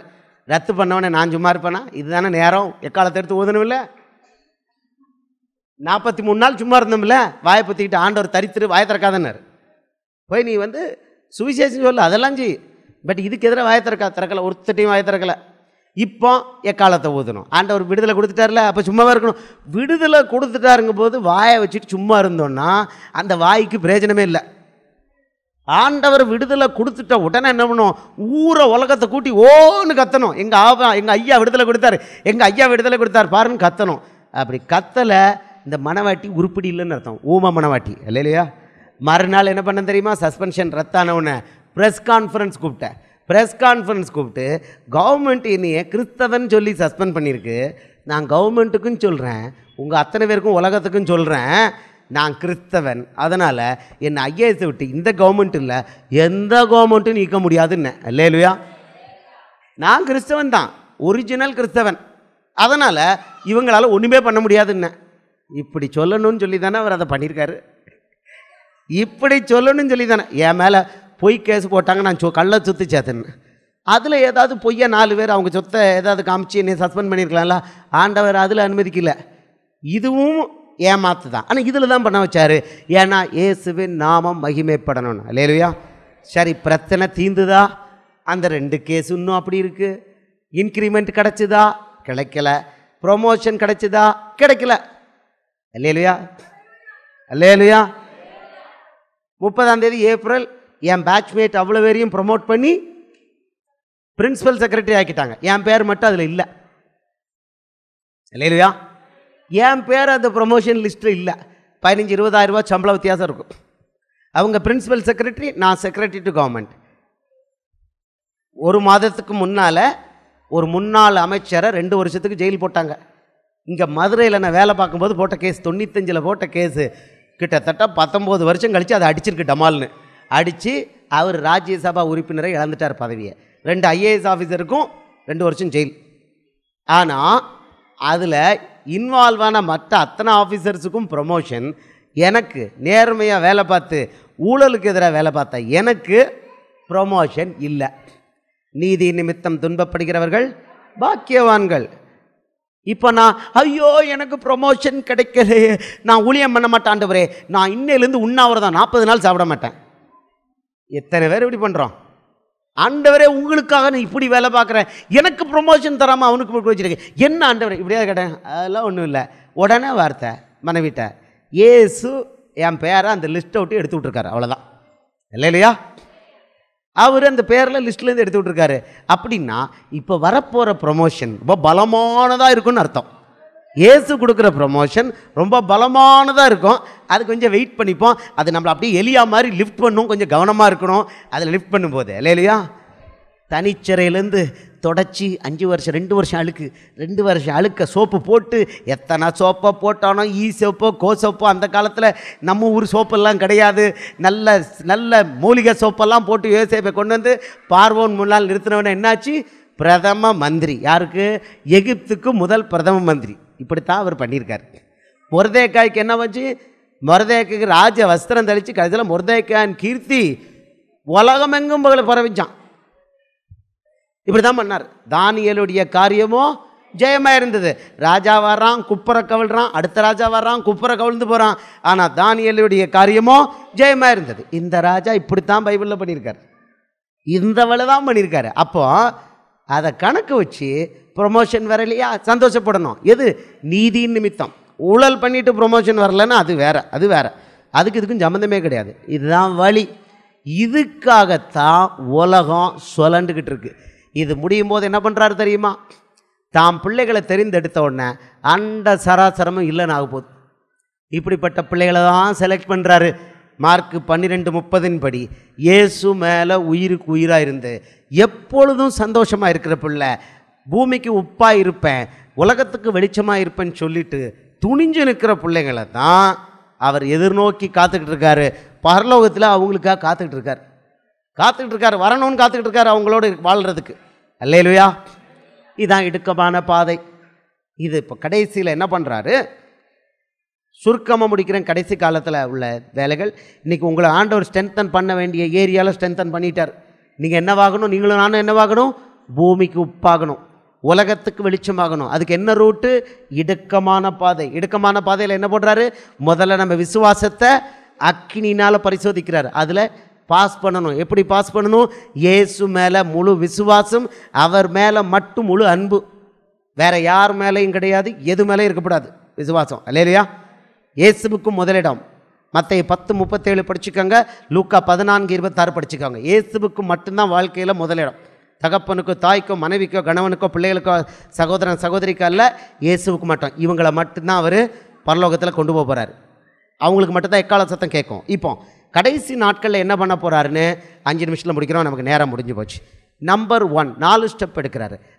வசனங்களை மட்டும் கொடுக்க போகிறேன். தியானம் வீட்டில் பண்ணிக்கணும். ஃபஸ்ட்டு தூங்கிக்கிட்டு இருக்க யாரை? தன்னுடைய மனவாட்டியை தட்டி எழுப்புறாரு. மனவாட்டி தூங்கிட்டு இருப்பான்னு எங்கே பார்த்தோம்? மத்தேயு 25:5 பார்த்தோம். தூங்கிக்கிட்டு இருக்கான்னா என்ன அர்த்தம்? மனவாட்டி தூங்குறான்னா உப்பும் இல்லை வெளிச்சமும் இல்லை. உப்பு இல்லை வெளிச்சம் இல்லைன்னு அர்த்தம் என்ன? அவர் என்ன சொல்லியிருக்காரு? நீங்கள் புறப்பட்டு போய் சகல ஜாதிகளையும் சீஷராக்குங்க. மத்தேயு 28:19 சொல்லியிருக்காரு. அந்த ஒரு வேலை கொடுத்துருக்காரு. இவங்க உப்பு இல்லை வெளிச்சம் இல்லாதனால புறப்பட மாட்டேக்காங்க. இவங்க புறப்படாத காரணம் உப்பு இல்லை வெளிச்சம் இல்லை. இவங்க புறப்பட முடியாத காரணமும் இதுதான். இதுவா அதுவா, முட்டையிலேருந்து கோழியா, கோழியிலேருந்து முட்டையா? இவங்க புறப்பட்டு போகணும்னு நினச்சாங்கன்னா உப்பும் வந்துடும், வெளிச்சமும் வந்துடும். புறப்படுறதுக்கு ஆசையே இல்லை. ஒரே ஒரு வேலை தான் கொடுத்துருக்கார், புறப்பட்டு போய் சகல ஜாதிகளையும் சீஷராக்கணும்.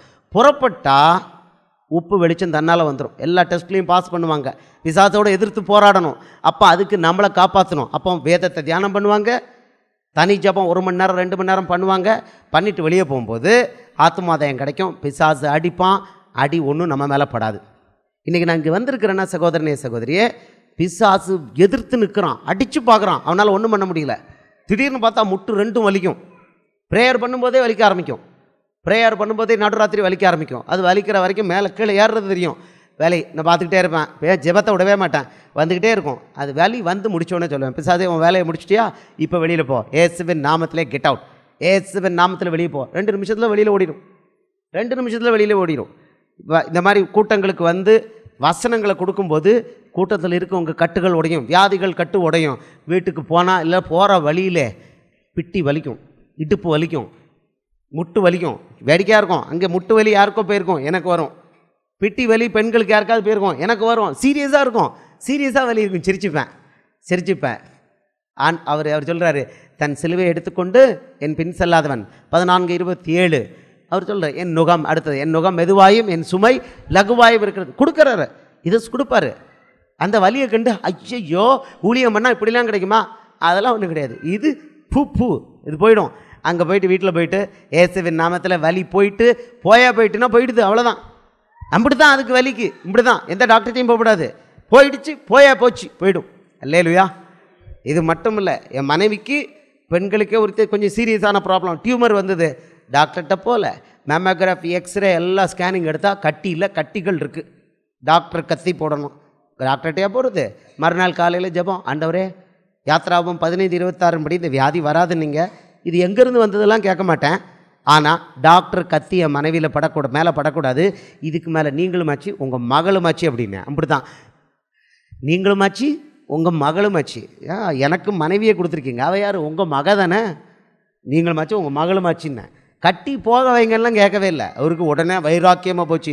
இவன் கட்டியே போக வைங்கூட சொல்ல மாட்டேங்கிறானே, கொஞ்சம் ஓவராக இல்லை இவன். சரி 3 நாளில் அவனை போக வச்சிருவேன்னாரு. சனகரிப்பது 3 நாளில் திரும்பி போன வச்ச மாதிரி 3 நாளில் இவனை திரும்பி போக வைப்பேன்னாரு.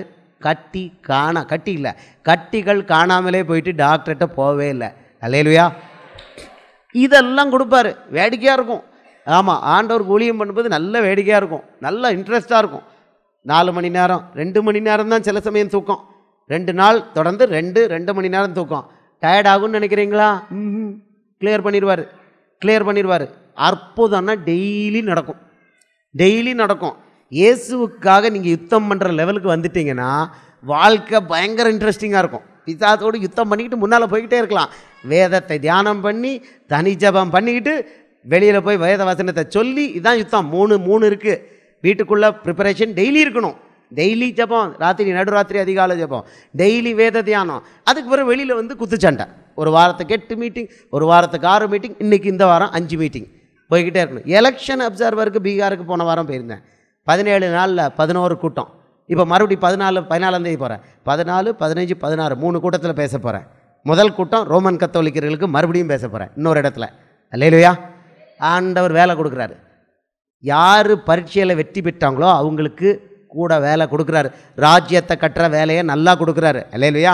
அந்த பிள்ளைகள் மூலம்தான் உலகத்துக்கு நிறைய வெளிச்சத்தை ஆண்டவர் கொண்டு வராரு. இப்போ ஃபஸ்ட் ரவுண்டு தூங்கிக்கிட்டு இருக்க மனவாட்டி என்ன பண்ணுது? வேதம் வாசிக்கலை, வேத தியானம் இல்லை, தனி ஜபம், மற்றவங்களுக்காக அழுது ஜபம் பண்ணுறது ஜோலியே கிடையாது. 1 மணி நேரம் ஜபம் பண்ணலையா ராத்திரி, நம்ம உருப்படி இல்லைன்னு நினச்சிக்கோங்க. இப்போ அதை பற்றி டீட்டெயிலாக பேச நேரம் இல்லை. எனக்கு வந்த நேரம் 10 நிமிஷம் எக்ஸ்ட்ரா ஆகிட்டு. பாருங்கள், 1 மணி நேரமாவது நடுராத்திரி அதிகாலை ஜபம் பண்ணணும் அழிகிற ஆத்துமாக்களுக்காக. யாரெல்லாம் 1 மணி நேரமாவது நான் ஜெபம் பண்ணுறேன் கை வைத்து வழியிலே சொல்லுங்கள் பார்க்கலாம். கை வைத்து பிடிங்க. இந்த நேரம் ஆண்டவர் உங்களை பார்க்க விரும்புகிறாரு. 1 மணி நேரமாவது நடுராத்திரியில் அதிகாலையில் ஜெபம் பண்ணுவேங்கிறவங்க கை வைத்துங்க. மற்றவங்களுக்காக, எனக்காக இல்லை, அழிகிற ஆத்துமாக்களுக்காக ஜெபம். பாருங்கள், ஆவிக்குரிய சபையில் கையை வைத்துங்கம்மா, கையை வைத்துங்க. எத்தனை கை வயிறது பாருங்கள். இதுதான் நல்ல கை வைத்துங்க, நல்லா கை வைத்துங்க. ஆண்களில் 1 2 3 4 5 6 7 பேர், பெண்களில் 3 3 3 3 ஒரு 15 பேர். கையை கீழே போடுங்க. ஆவிக்குரிய சபையுடைய அவலட்சணம் இதுதான். அத்தனை பேர் கையும் உயரணும், அதுதான் கரெக்ட். அத்தனை பேர் கையும் உயரணும். ஆவிக்குரிய சபையில் இந்த லட்சணம்னா நீங்கள் சிஎஸ்ஐயில் மார்த்தோமாவில் என்னத்தை எதிர்பார்க்க முடியும்? சபை செத்து கிடக்குங்கிறதுக்கு இதை விட வேறு எங்கே லட்சணம் பார்க்குறது? 1 மணி நேரம் 24 மணி நேரத்தில் 1 மணி நேரம் ஆண்டவருக்காக அவர் பரலோகத்தில் அழுதுகிட்டு இருக்கார், அழியில ஆத்மாக்களுக்காக. அவங்களுக்காக நான் ஜெபம் பண்ணுற நமக்கு மனசு இல்லை. குழந்தைகளாக இருக்கிறோம் அப்படின்னா யுத்தம் பிசாசு நம்ம மேலே பண்ணும்போது நம்மளால் அதை எதிர்த்து போராட முடியாது. எந்த பிள்ளை ராத்திரி 1 மணி நேரம் பிசாசோட போராடுதோ அந்த பிள்ளை பிசாசை அழிக்கும். டெய்லி ஆமாம் அழிக்கும். பிசாசு அந்த பிள்ளைகளை கண்டு மட்டும்தான் பயப்படுது. கை வயத்தினவங்களை கண்டு மட்டும்தான் பிசாசு பயப்படுதே தவிர மற்றவங்கெல்லாம் பிசாசு எப்போ அடிக்கலான்னு ரெடியாக இருக்கான். இப்படி தான், அவ்வளோதான். இதுதான் இந்த ரகசியம். நான் இவ்வளோ நேரம் பேசுனது இதுக்கு தான், உங்களை உப்பாக்குறதுக்கு, உங்களை வெளிச்சமாக்குறதுக்கு. ப்ராஜெக்ட் ஃபெயிலியர் இல்லை இல்லையா? உங்கள் பாஸ்டர் அதை சக்ஸஸாக அடுத்தது ட்ரெயின் பண்ணி மாற்றுவார்னா எதிர்பார்க்குறேன். ஜெபம் பண்ணாத ஆண்டவருடைய பிள்ளைங்க, அழியிற ஆத்துமாக்களுக்காக ஜெபம் பண்ணாத ஆண்டவருடைய பிள்ளைங்க, மற்றவங்களுக்கு சுவிசேஷம் சொல்லாத ஆண்டவருடைய பிள்ளைங்க, டெய்லி வேதத்தை தியானம் பண்ணாத ஆண்டவருடைய பிள்ளைங்க, இவர்கள் அத்தனை பேரும் ஆத்துமா மரித்திருக்காங்க. மரித்துனா செத்து போயிது தூங்கி கொண்டிருக்காங்கன்னு சொல்கிறாரு. இவங்களை ஆண்டவர் தட்டி எழுப்புறாரு. மற்ற 25:6 அதை பார்க்குறோம். இதைத்தான் இப்போ பண்ணிக்கிட்டு இருக்கிறாரு. 4 வருஷமாக ஆண்டவர் பண்ணுறாரு. 2வது ஸ்டெப்பு மற்ற 24, 3, 4, 5, 6 என்ன பண்ணுறாருனா, தூங்கிக்கிட்டு இருக்க தன்னுடைய மனவாட்டியை தட்டி எழுப்புறதுக்கு ஆவிக்குரிய பாபிலோன் மேலே ஒரு தண்டனையை கொடுக்குறார். யுத்தங்கள், கலகங்கள், பஞ்சங்கள், கொள்ளை நோய்கள், மகா பூமி எதிர்ச்சிகள்னு கொடுக்குறாரு. கொடுத்து பிள்ளை நான் வாசற்படியில் என்கிட்ட வந்துட்டேங்கிறார். இதையும் பண்ணிட்டாருன்னு சொல்கிறத விட பண்ணிக்கிட்டே இருக்கிறார், துவங்கிட்டார். ஆவிக்குரிய பாபிலோன் மேலே நல்ல தண்டனை உலகம் முழுக்க நடந்துக்கிட்டு இருக்குது. கடந்த ஆண்டு இந்தியாவில் உத்தரகண்டில் ஒரே நாளில் 50,000க்கு மேலே செத்தாங்க. பூரியில் ஒரு பெரிய புயல். இது அமெரிக்காவில் தொடர்ந்து அழிவுகள் போய்கிட்டு இருக்குது. ஐரோப்பாவில், முஸ்லீம் நாடுகளில் அழிவுகள் போய்கிட்டே இருக்குது. இதெல்லாம் மனவாட்டிய தூக்கத்திலேருந்து தட்டி எழுப்புறதுக்கு ஆவிக்குரிய பாபிலோன் மேலே தண்டனை. இது ஆண்டவர் எழுதியிருக்காரு, இது நிறைவேறிக்கிட்டு இருக்கு. 2 காரியம், இன்னும் 2. 3வது மத்த 24:8 சபையை உபத்திரத்துக்கு ஒப்பு கொடுக்குறார். எதுக்கு? சபையை உப்பாக்குறதுக்கு.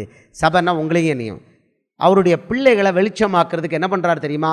சாதாரணமாக மயிலே இறகு போடனா ஒர்க் அவுட் ஆகலைன்னு சொல்லி 2 ஸ்டெப்புக்கு பிறகு 3வது ஸ்டெப்பு சபையை ஆண்டவருடைய பிள்ளைகளை பிசாசு கையில் ஒப்படைக்கிறார். இது எப்போ இந்தியாவில் ஆரம்பிச்சிட்டு 2014லேருந்து 20 உங்களுக்கு ஆசைப்பட்ட அந்த டிவிடியில் அந்த தீர்க்க தரிசனம் இருக்குது. 2006 அருட் சகோதரி ஆஞ்சலேக்கா கொடுத்தது. இதை சபையிலே கூட நீங்கள் போட்டு காமிக்கலாம், எல்லாருக்குமே போட்டு காமிக்கலாம். சாப்டர் நம்பர் 5 15 நிமிஷம் இருக்குது. தயவுசெய்து நீங்கள் அதை பாருங்கள். சபையில் உங்களுக்கு 50 ரூபா அந்த சகோதரிக்கு, அருட் சகோதரிக்கு காணிக்க கொடுக்கலான்னு கொடுத்து காப்பி வாங்கிக்கோங்க. இருக்குது 5.5 மணி நேரம் ஓடக்கூடியது, ரொம்ப நல்லது. இது இப்போது தீர்க்க தரிசனம் என்னன்னா 2014லேருந்து 20 வரை சபை பிசாசிடம் ஒப்பு கொடுக்கப்படுது. இது ஆரம்பிச்சாச்சு. இந்த 7 வருடத்தில் கிறிஸ்தவ தலைவர்கள் இரத்த சாட்சிகளாக மறிக்க போகிறாங்க. கிறிஸ்தவர்கள் அநேகர் இரத்த சாட்சியாக மறிக்க போகிறாங்க. இந்தியாவில் மறிக்க போகிறாங்க. சபைகள் இடித்து நொறுக்கப்படக்கூடிய காலம் இந்த காலம். 7 வருடம் இது பைபிளில் எழுதியிருக்கு. இது இந்தியாவுக்கு நியமிக்கப்பட்ட காலம் 2014லேருந்து 20. இந்த காலத்துக்கு வந்துட்டோம். இப்போ திஸ் இஸ் த பீரியட் வந்தாச்சு. இது 3வது ஸ்டெப்பு. 4வது ஸ்டெப்பு. சரி, இந்த 3வது ஸ்டெப்பில் தப்பிக்கணும்னா என்ன தெரியுமா? தப்பிக்கணும்னா என்னென்னா, சபை உங்கள் சபையில் நடுராத்திரி ப்ரேயர் பண்ணாங்கன்னு பாஸ்டர் சொன்னாங்க, சந்தோஷப்பட்டேன். ஒவ்வொரு விசுவாசியும் 1 மணி நேரம் 2 மணி நேரம் நடுராத்திரி 12 மணிக்கு இல்லை அதிகாலை 3 மணிக்கு 2 மணி நேரம் 1 மணி நேரம் ஜெபம் பண்ணணும். அழிகிற ஆத்துமாக்களுக்கு இந்த பிள்ளைகள் தான் தப்பிக்கும். வேதத்தை நல்லா தியானம் பண்ணால் தான் ஜெப ஆவி வரும். வேதத்தை தியானம் பண்ணலன்னா ஜெப ஆவி வராது. ஃபஸ்ட்டு இயேசுவை நேசிக்கணும், 2வது வேதத்தை தியானம் பண்ணணும், சங்கீதம் 1 வசனம் 2, 3வது தனி ஜெபம் மார்க் 1 வசனம் 35. இதை பண்ணிவிட்டு 4வது வெளியில் போய் சுவிசேஷம் சொல்லணும். 4வதுல அது 5வது. இதுக்கு இடையில ஒன்று இருக்குது, மார்க் 12:31 தன்னை போல பிறனை நேசிக்கணும். மொத்தம் 5 காரியங்கள்.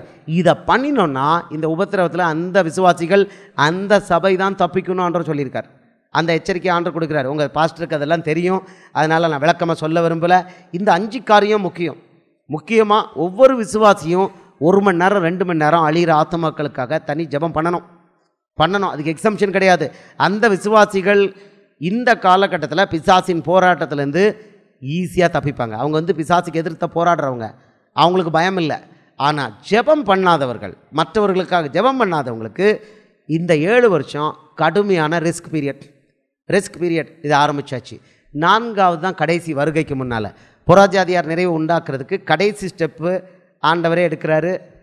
ஏசாயா 13:13 சொல்கிறாரு, இது நிமித்தம் சேனைகளின் கர்த்தருடைய உக்கரத்தினால் அவருடைய கடுங்கோபத்தின் நாளிலே பூமி தன்னை விட்டு நீங்கும்படி வானத்தை அதிர பண்ணுமேன்ட்டார். வானத்தை அதிர பண்ணி பூமி அதன் அச்சிலேருந்து தள்ளி விட போகிறாரு. ஒரே நாளில் பூமியில் ஒரு முனையிலேருந்து மறுமுனை வர கோடிக்கணக்கான ஆட்களும் பறவைகளும் விலங்குகளும் சமுத்திரத்து மச்சங்களும் சாக போகிறாங்க. இதை தீர்க்க தரிசனமாக எரேமியா 25:33 சொல்லியிருக்காரு. எரேமியா 25:33, செப்பனியா 1:3 இதை சொல்லியிருக்கிறாரு. யோவேல் 3 புஸ்தகங்கள், 3 அதிகாரங்கள், செப்பனியா 3 அதிகாரங்கள் இருக்குது. வீட்டில் போய் தியானம் பண்ணி பாருங்கள். இதை தான் சொல்லியிருக்காரு. இந்த 4வது ஸ்டெப் எனி டைம் இருக்கும். இது வரும்பொழுது புறஜாதியார் நிறைவு உண்டாகும். இதை சொல்லியிருக்காரு. சகரியா 8:23 சொல்லியிருக்காரு, ஒரு யூதனுடைய வஸ்திரத்தை 10 பேர் பிடிச்சிட்டு சபைக்கு வருவாங்கன்னு. இதை புதிய ஏற்பாட்டில் மத்தேயு 22 முதல் 10 வசனத்தில் ஆண்டவர் சொல்லியிருக்கிறாரு. மத்தேயு 22 முதல் 10 வசனம், லூக்கா 14:16-24 இது 2லேயும் இதை பற்றி சொல்லியிருக்கிறார். புறஜாதியாரின் நிறைவை இயேசு எப்படி பண்ண போகிறாருங்கிறத எழுதி வச்சிருக்கிறாரு. தயவு செய்து வீட்டில் தியானம் பண்ணுங்கள். மறுபடியும் சொல்கிறேன், எப்படி பண்ண போகிறாரு. மத்தேயு 22 முதல் 10 வசனம், லூக்கா 14:16-24 இதில் சொல்லியிருக்கிறாரு. தியானம் பண்ணுங்கள். இதில் ஒன்று பண்ண போகிறாரு. இஸ்ரவேலருக்கு கதவை திறக்கிறதுக்கு முன்னால் புறஜாதியார் நிறைவு உண்டாகணும்னு ரோமர் 11:25 சொல்லியிருக்காரு இல்லையா? அதை பண்ணும்பொழுது என்ன பண்ணுறாருன்னா, தானே புறஜாதியார் நிறைவை உண்டு பண்ணுறதுக்கு அழிவுகளை கொடுத்து உண்டாக்குறாரு. அப்படி பண்ணும் பொழுது ஃபஸ்ட்டு ஸ்டெப் என்ன பண்ணுறாரு தெரியுமா? கதவை அடைக்க போகிறார். ஒரு கதவை அடைக்க போகிறார். யாருக்கு தெரியுமா? ஆவிக்குரிய சபையில் அவர் சொல்படி கேட்காதவங்களுக்கு கதவை எப்படி இஸ்ரவேலருக்கு அடைச்சாரோ, இஸ்ரவேலருக்கு எப்படி கதவை அடைச்சாரு? ஏசாயா 6வது அதிகாரம் 10வது வசனத்தை பாருங்கள். அவங்க காதுகள் கேட்டும் கேட்காதபடி, கண்கள் கண்டு உணராதபடி இருக்கும்படி காதுகளை இருதயத்தை அடைத்து போடுன்னு ஏசாயாட்ட சொல்கிறாரு. அடைச்சிட்டான், தீர்க்கதரிசனம் சொல்லிட்டான். இன்னைக்கு வரைக்கும் இஸ்ரவேலர் இயேசுவை ஏற்றுக்கொள்ளாத காரணம் அதுதான். இப்போ என்ன பண்ண போகிறாரு? லூக்கா 14:24 இதை சொல்லிட்டார். சபைக்குள்ளே இருந்து ஜெபம் பண்ணாமல், வேத தியானம் பண்ணாமல், கனி கொடுக்காமல் வெறும் மலடாக இருக்கிறவங்கள என்ன பண்ண போகிறார் தெரியுமா? அவங்களுக்கு கதவை அடைக்க போகிறார். லூக்கா 14:24 சொல்லிட்டார். இவங்களுக்கு கதவை அடைச்சிட்டு குஷ்டரோகி, பாவி, நல்லார், பொல்லாதோர், குருடர் இவங்களெல்லாம் உள்ளே கொண்டு போகிறார். இவங்கெல்லாம் யார்? பாவிகளில் வேரியஸ் கேட்டகரி. அவங்களுக்கு கிருபை கொடுத்து சபைக்குள்ளே வர வச்சுட்டு புறஜாதியார் நிறைவு உண்டு பண்ணுறார்.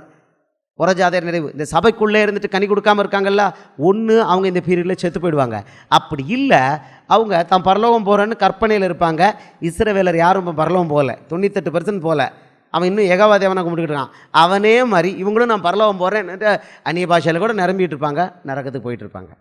நல்ல கனி கூடாத மரமெல்லாம் வெட்டுண்டு அக்கினியிலே போடப்பட, மத்தேயு 7:19 அதை பண்ணிடுவார் ஆண்டவர். கனி கொடுக்காமலே வச்சுருவார் இவங்களை நேராக நரகத்துக்கு கொண்டு போயிடுவார், அடைக்க போகிறாரு. அதுக்கு முன்னால் எச்சரிக்கை கொடுக்கறதுக்கு தான் உங்கள் சகோதரனை ஆண்டவர் அனுப்பியிருக்கார். இன்றைக்கு ரட்சணை நாள் சகோதரனே, சகோதரியே, வேதத்தை, இயேசுவை நேசித்து, மற்றவங்களை நேசித்து வேதத்தை தியானம் பண்ணுங்கள். அனுதினமும் தியானம் பண்ணுங்கள். 1 மணி நேரம் 2 மணி நேரம் தேவ சமூகத்தில் அழிகிற ஆத்துமக்களுக்காக போராடுங்க. வெளியில் வாயை திறந்தால் இயேசுவை பற்றி பேசுங்க. உலகத்தை ஓரங்கட்டுங்க. ஆண்டவர் உங்களுக்கு வேலையை அவர் பார்ப்பார். அவர் ஒரு ஆசீர்வாதத்தை கொடுக்குறாரு. சகரியா 4:10 அவருடைய 7 கண்களும் நம்ம மேலே இருக்கும். இந்த வார்த்தையை என் பிள்ளைகளுக்கு கொடுன்னு சொல்லியிருக்கார். இந்த ஒரே ஒரு வார்த்தை தான் எனக்கு ஆசீர்வாதமாக உங்களுக்கு கொடுக்கறதுக்கு அனுமதி. இந்த வேலைகளை நீங்கள் பண்ணினீங்கன்னா, ஆண்டவர் சொன்ன வேலைகளை நீங்கள் பண்ணிங்கன்னா, அவருடைய 7 கண்களும் உங்கள் மேலே இருக்கும். அவர் 7 கண்கள் என் மேலே இருக்க போய் தான் எனக்கு ப்ரொமோஷன் இல்லைன்னு நான் கவலைப்படலை. வீட்டுக்கு நான் அப்ளை பண்ணலை. ஐஏஎஸ் ஆஃபீஸருக்கு வீடு கொடுத்தாங்க, நான் அப்ளை பண்ணலை. ஆண்டவர் வேண்டான்ட்டார், நான் அப்ளை பண்ணலை.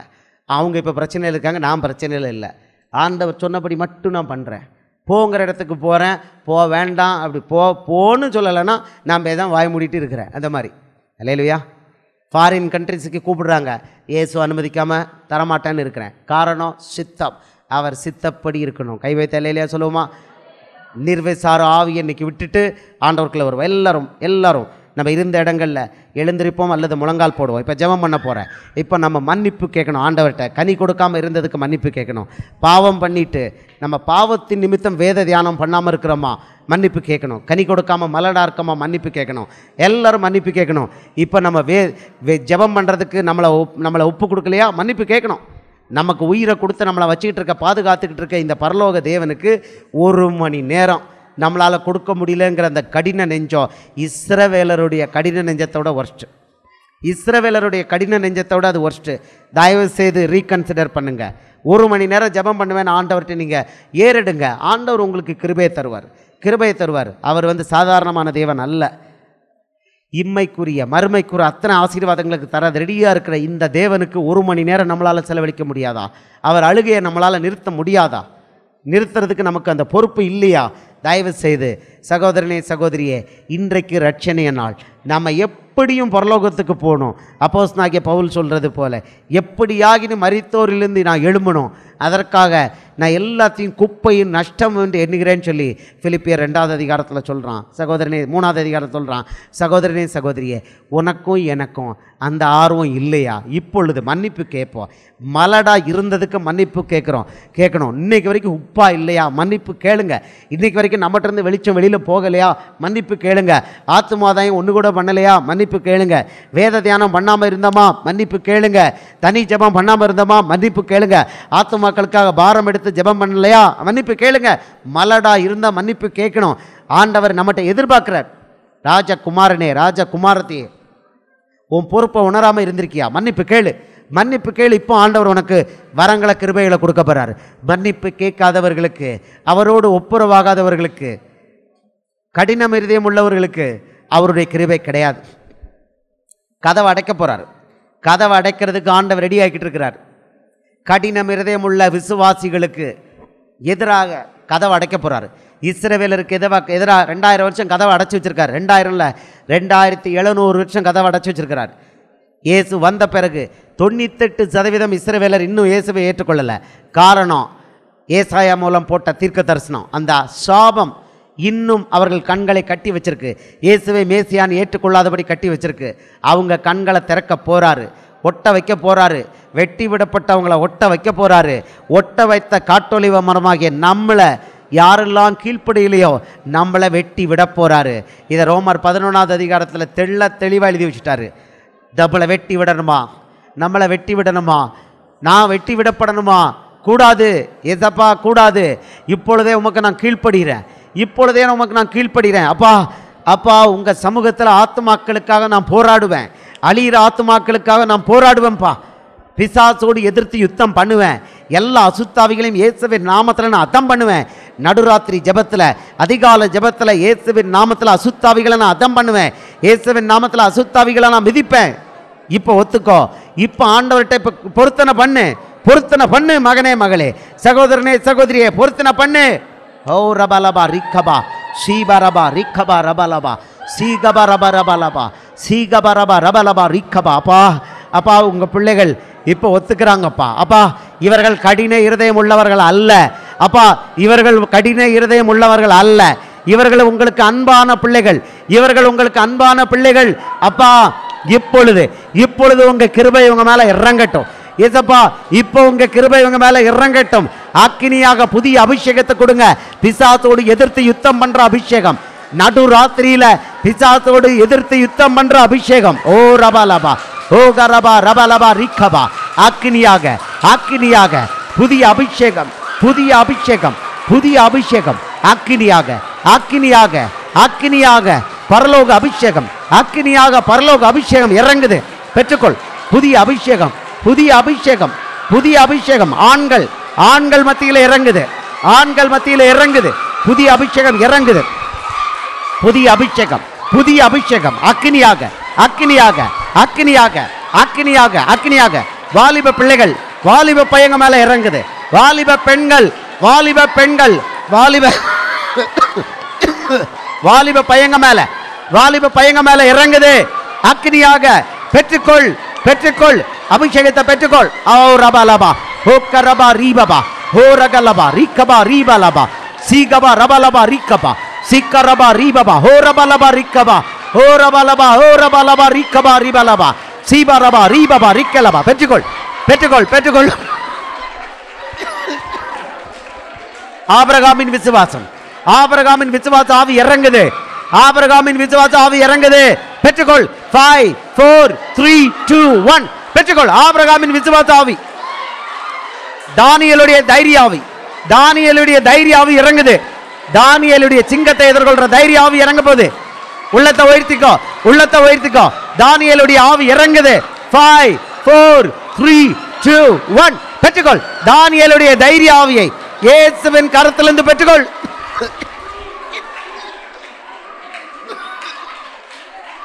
ஓ ரபலபா ஓ ரபலபா ரிக்கபா ஓ ரபலபா ரிக்கபா.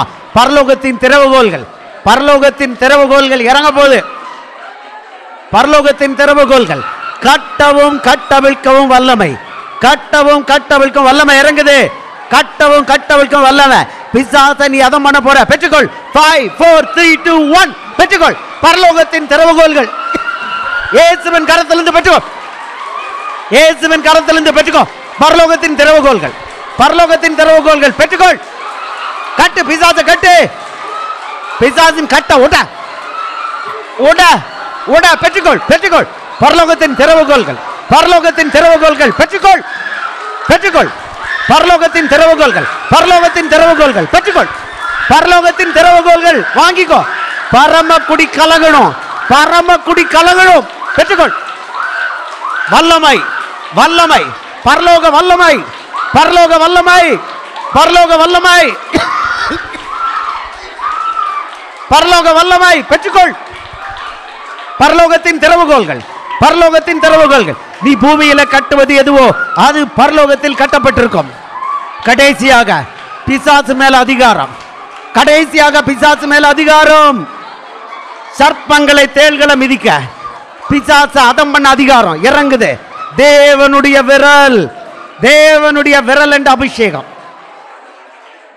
யாருக்கெல்லாம் பிசாச பிசாச நான் துரத்தணும், பிசாச நான் துரத்தணும். விசுவாசிக்கிறவர்களால் நடக்கும் அடையாளங்கள் ஆவன. என் நாமத்தினாலே பிசாசுகளை துரத்துவார்கள் சொல்லியிருக்கிறாரு. இந்த அடையாளம் உங்களுக்கு வேணுமா? இந்த அடையாளம் வேணுமா?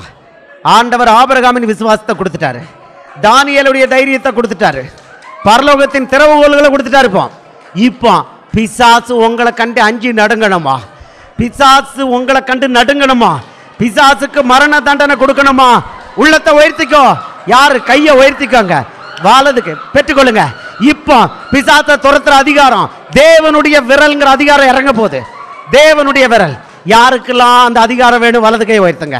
பிசாசு மேல எனக்கு அதிகாரம் வேணுங்கிறவங்க வலது கையை உயர்த்துங்க. எல்லாரும் இப்போ ஆண்டவர் வலது கையை உயர்த்தினவங்க மேல இந்த அதிகாரத்தை கொடுக்கிறாரு, இந்த அதிகாரத்தை கொடுக்கிறாரு. பிசாசை துரத்த போறீங்க. எனக்குள்ள அபிஷேகம், உங்க சகோதரனுக்கு கொடுத்திருக்கிற அபிஷேகம் 2 மடங்கு உங்க மேல வரப்போகுது. 2 மடங்கு. எல்லா வரங்களும் 2 மடங்கு. பிசாசு துரத்துற வரமும் 2 மடங்கு உங்க மேல வரப்போகுது. உள்ளத்தை உயர்த்திக்கோங்க. யுத்த வீரர், யுத்த வீராங்கனை, உள்ளத்தை உயர்த்திக்கோங்க. ஓ ரபலபா ரிக்கபா ரீபலபா. அப்பா உங்க பிள்ளைகளுக்கு தேவனுடைய விரல், தேவனுடைய விரல், தேவனுடைய விரல் அபிஷேகம். 5 4 3 2 1 பெற்றுக்கொள், பெற்றுக்கொள். தேவனுடைய விரல். நீ தேவனுடைய விரல், நீ தேவனுடைய விரல், நீ தேவனுடைய விரல். பிசாச அதம் பண்ணு, பிசாச அதம் பண்ணு, பிசாச அதம் பண்ணு. நீ தேவனுடைய விரல். ஓ ரபலபா ரிக்கபா சீபரபா ரபலபா ரிக்கபா. அப்பா உங்க பிள்ளைகள் மேல பரலோக முத்திரையை போடுறேன். இயேசுவின் நாமத்துல பரலோக முத்திரையை போடுறேன். பாதுகாத்துக் கொள்ளுங்க. பரமக்குடி தேவனுடைய நகரமாக மாறும். இவர்களை இயேசுவின் நாமத்துல முத்திரை போட்டு ஆசீர்வதிக்கிறேன். Hallelujah. Rabana kabala bauribi shaba ba ba ba ba ba ba ba ba ba.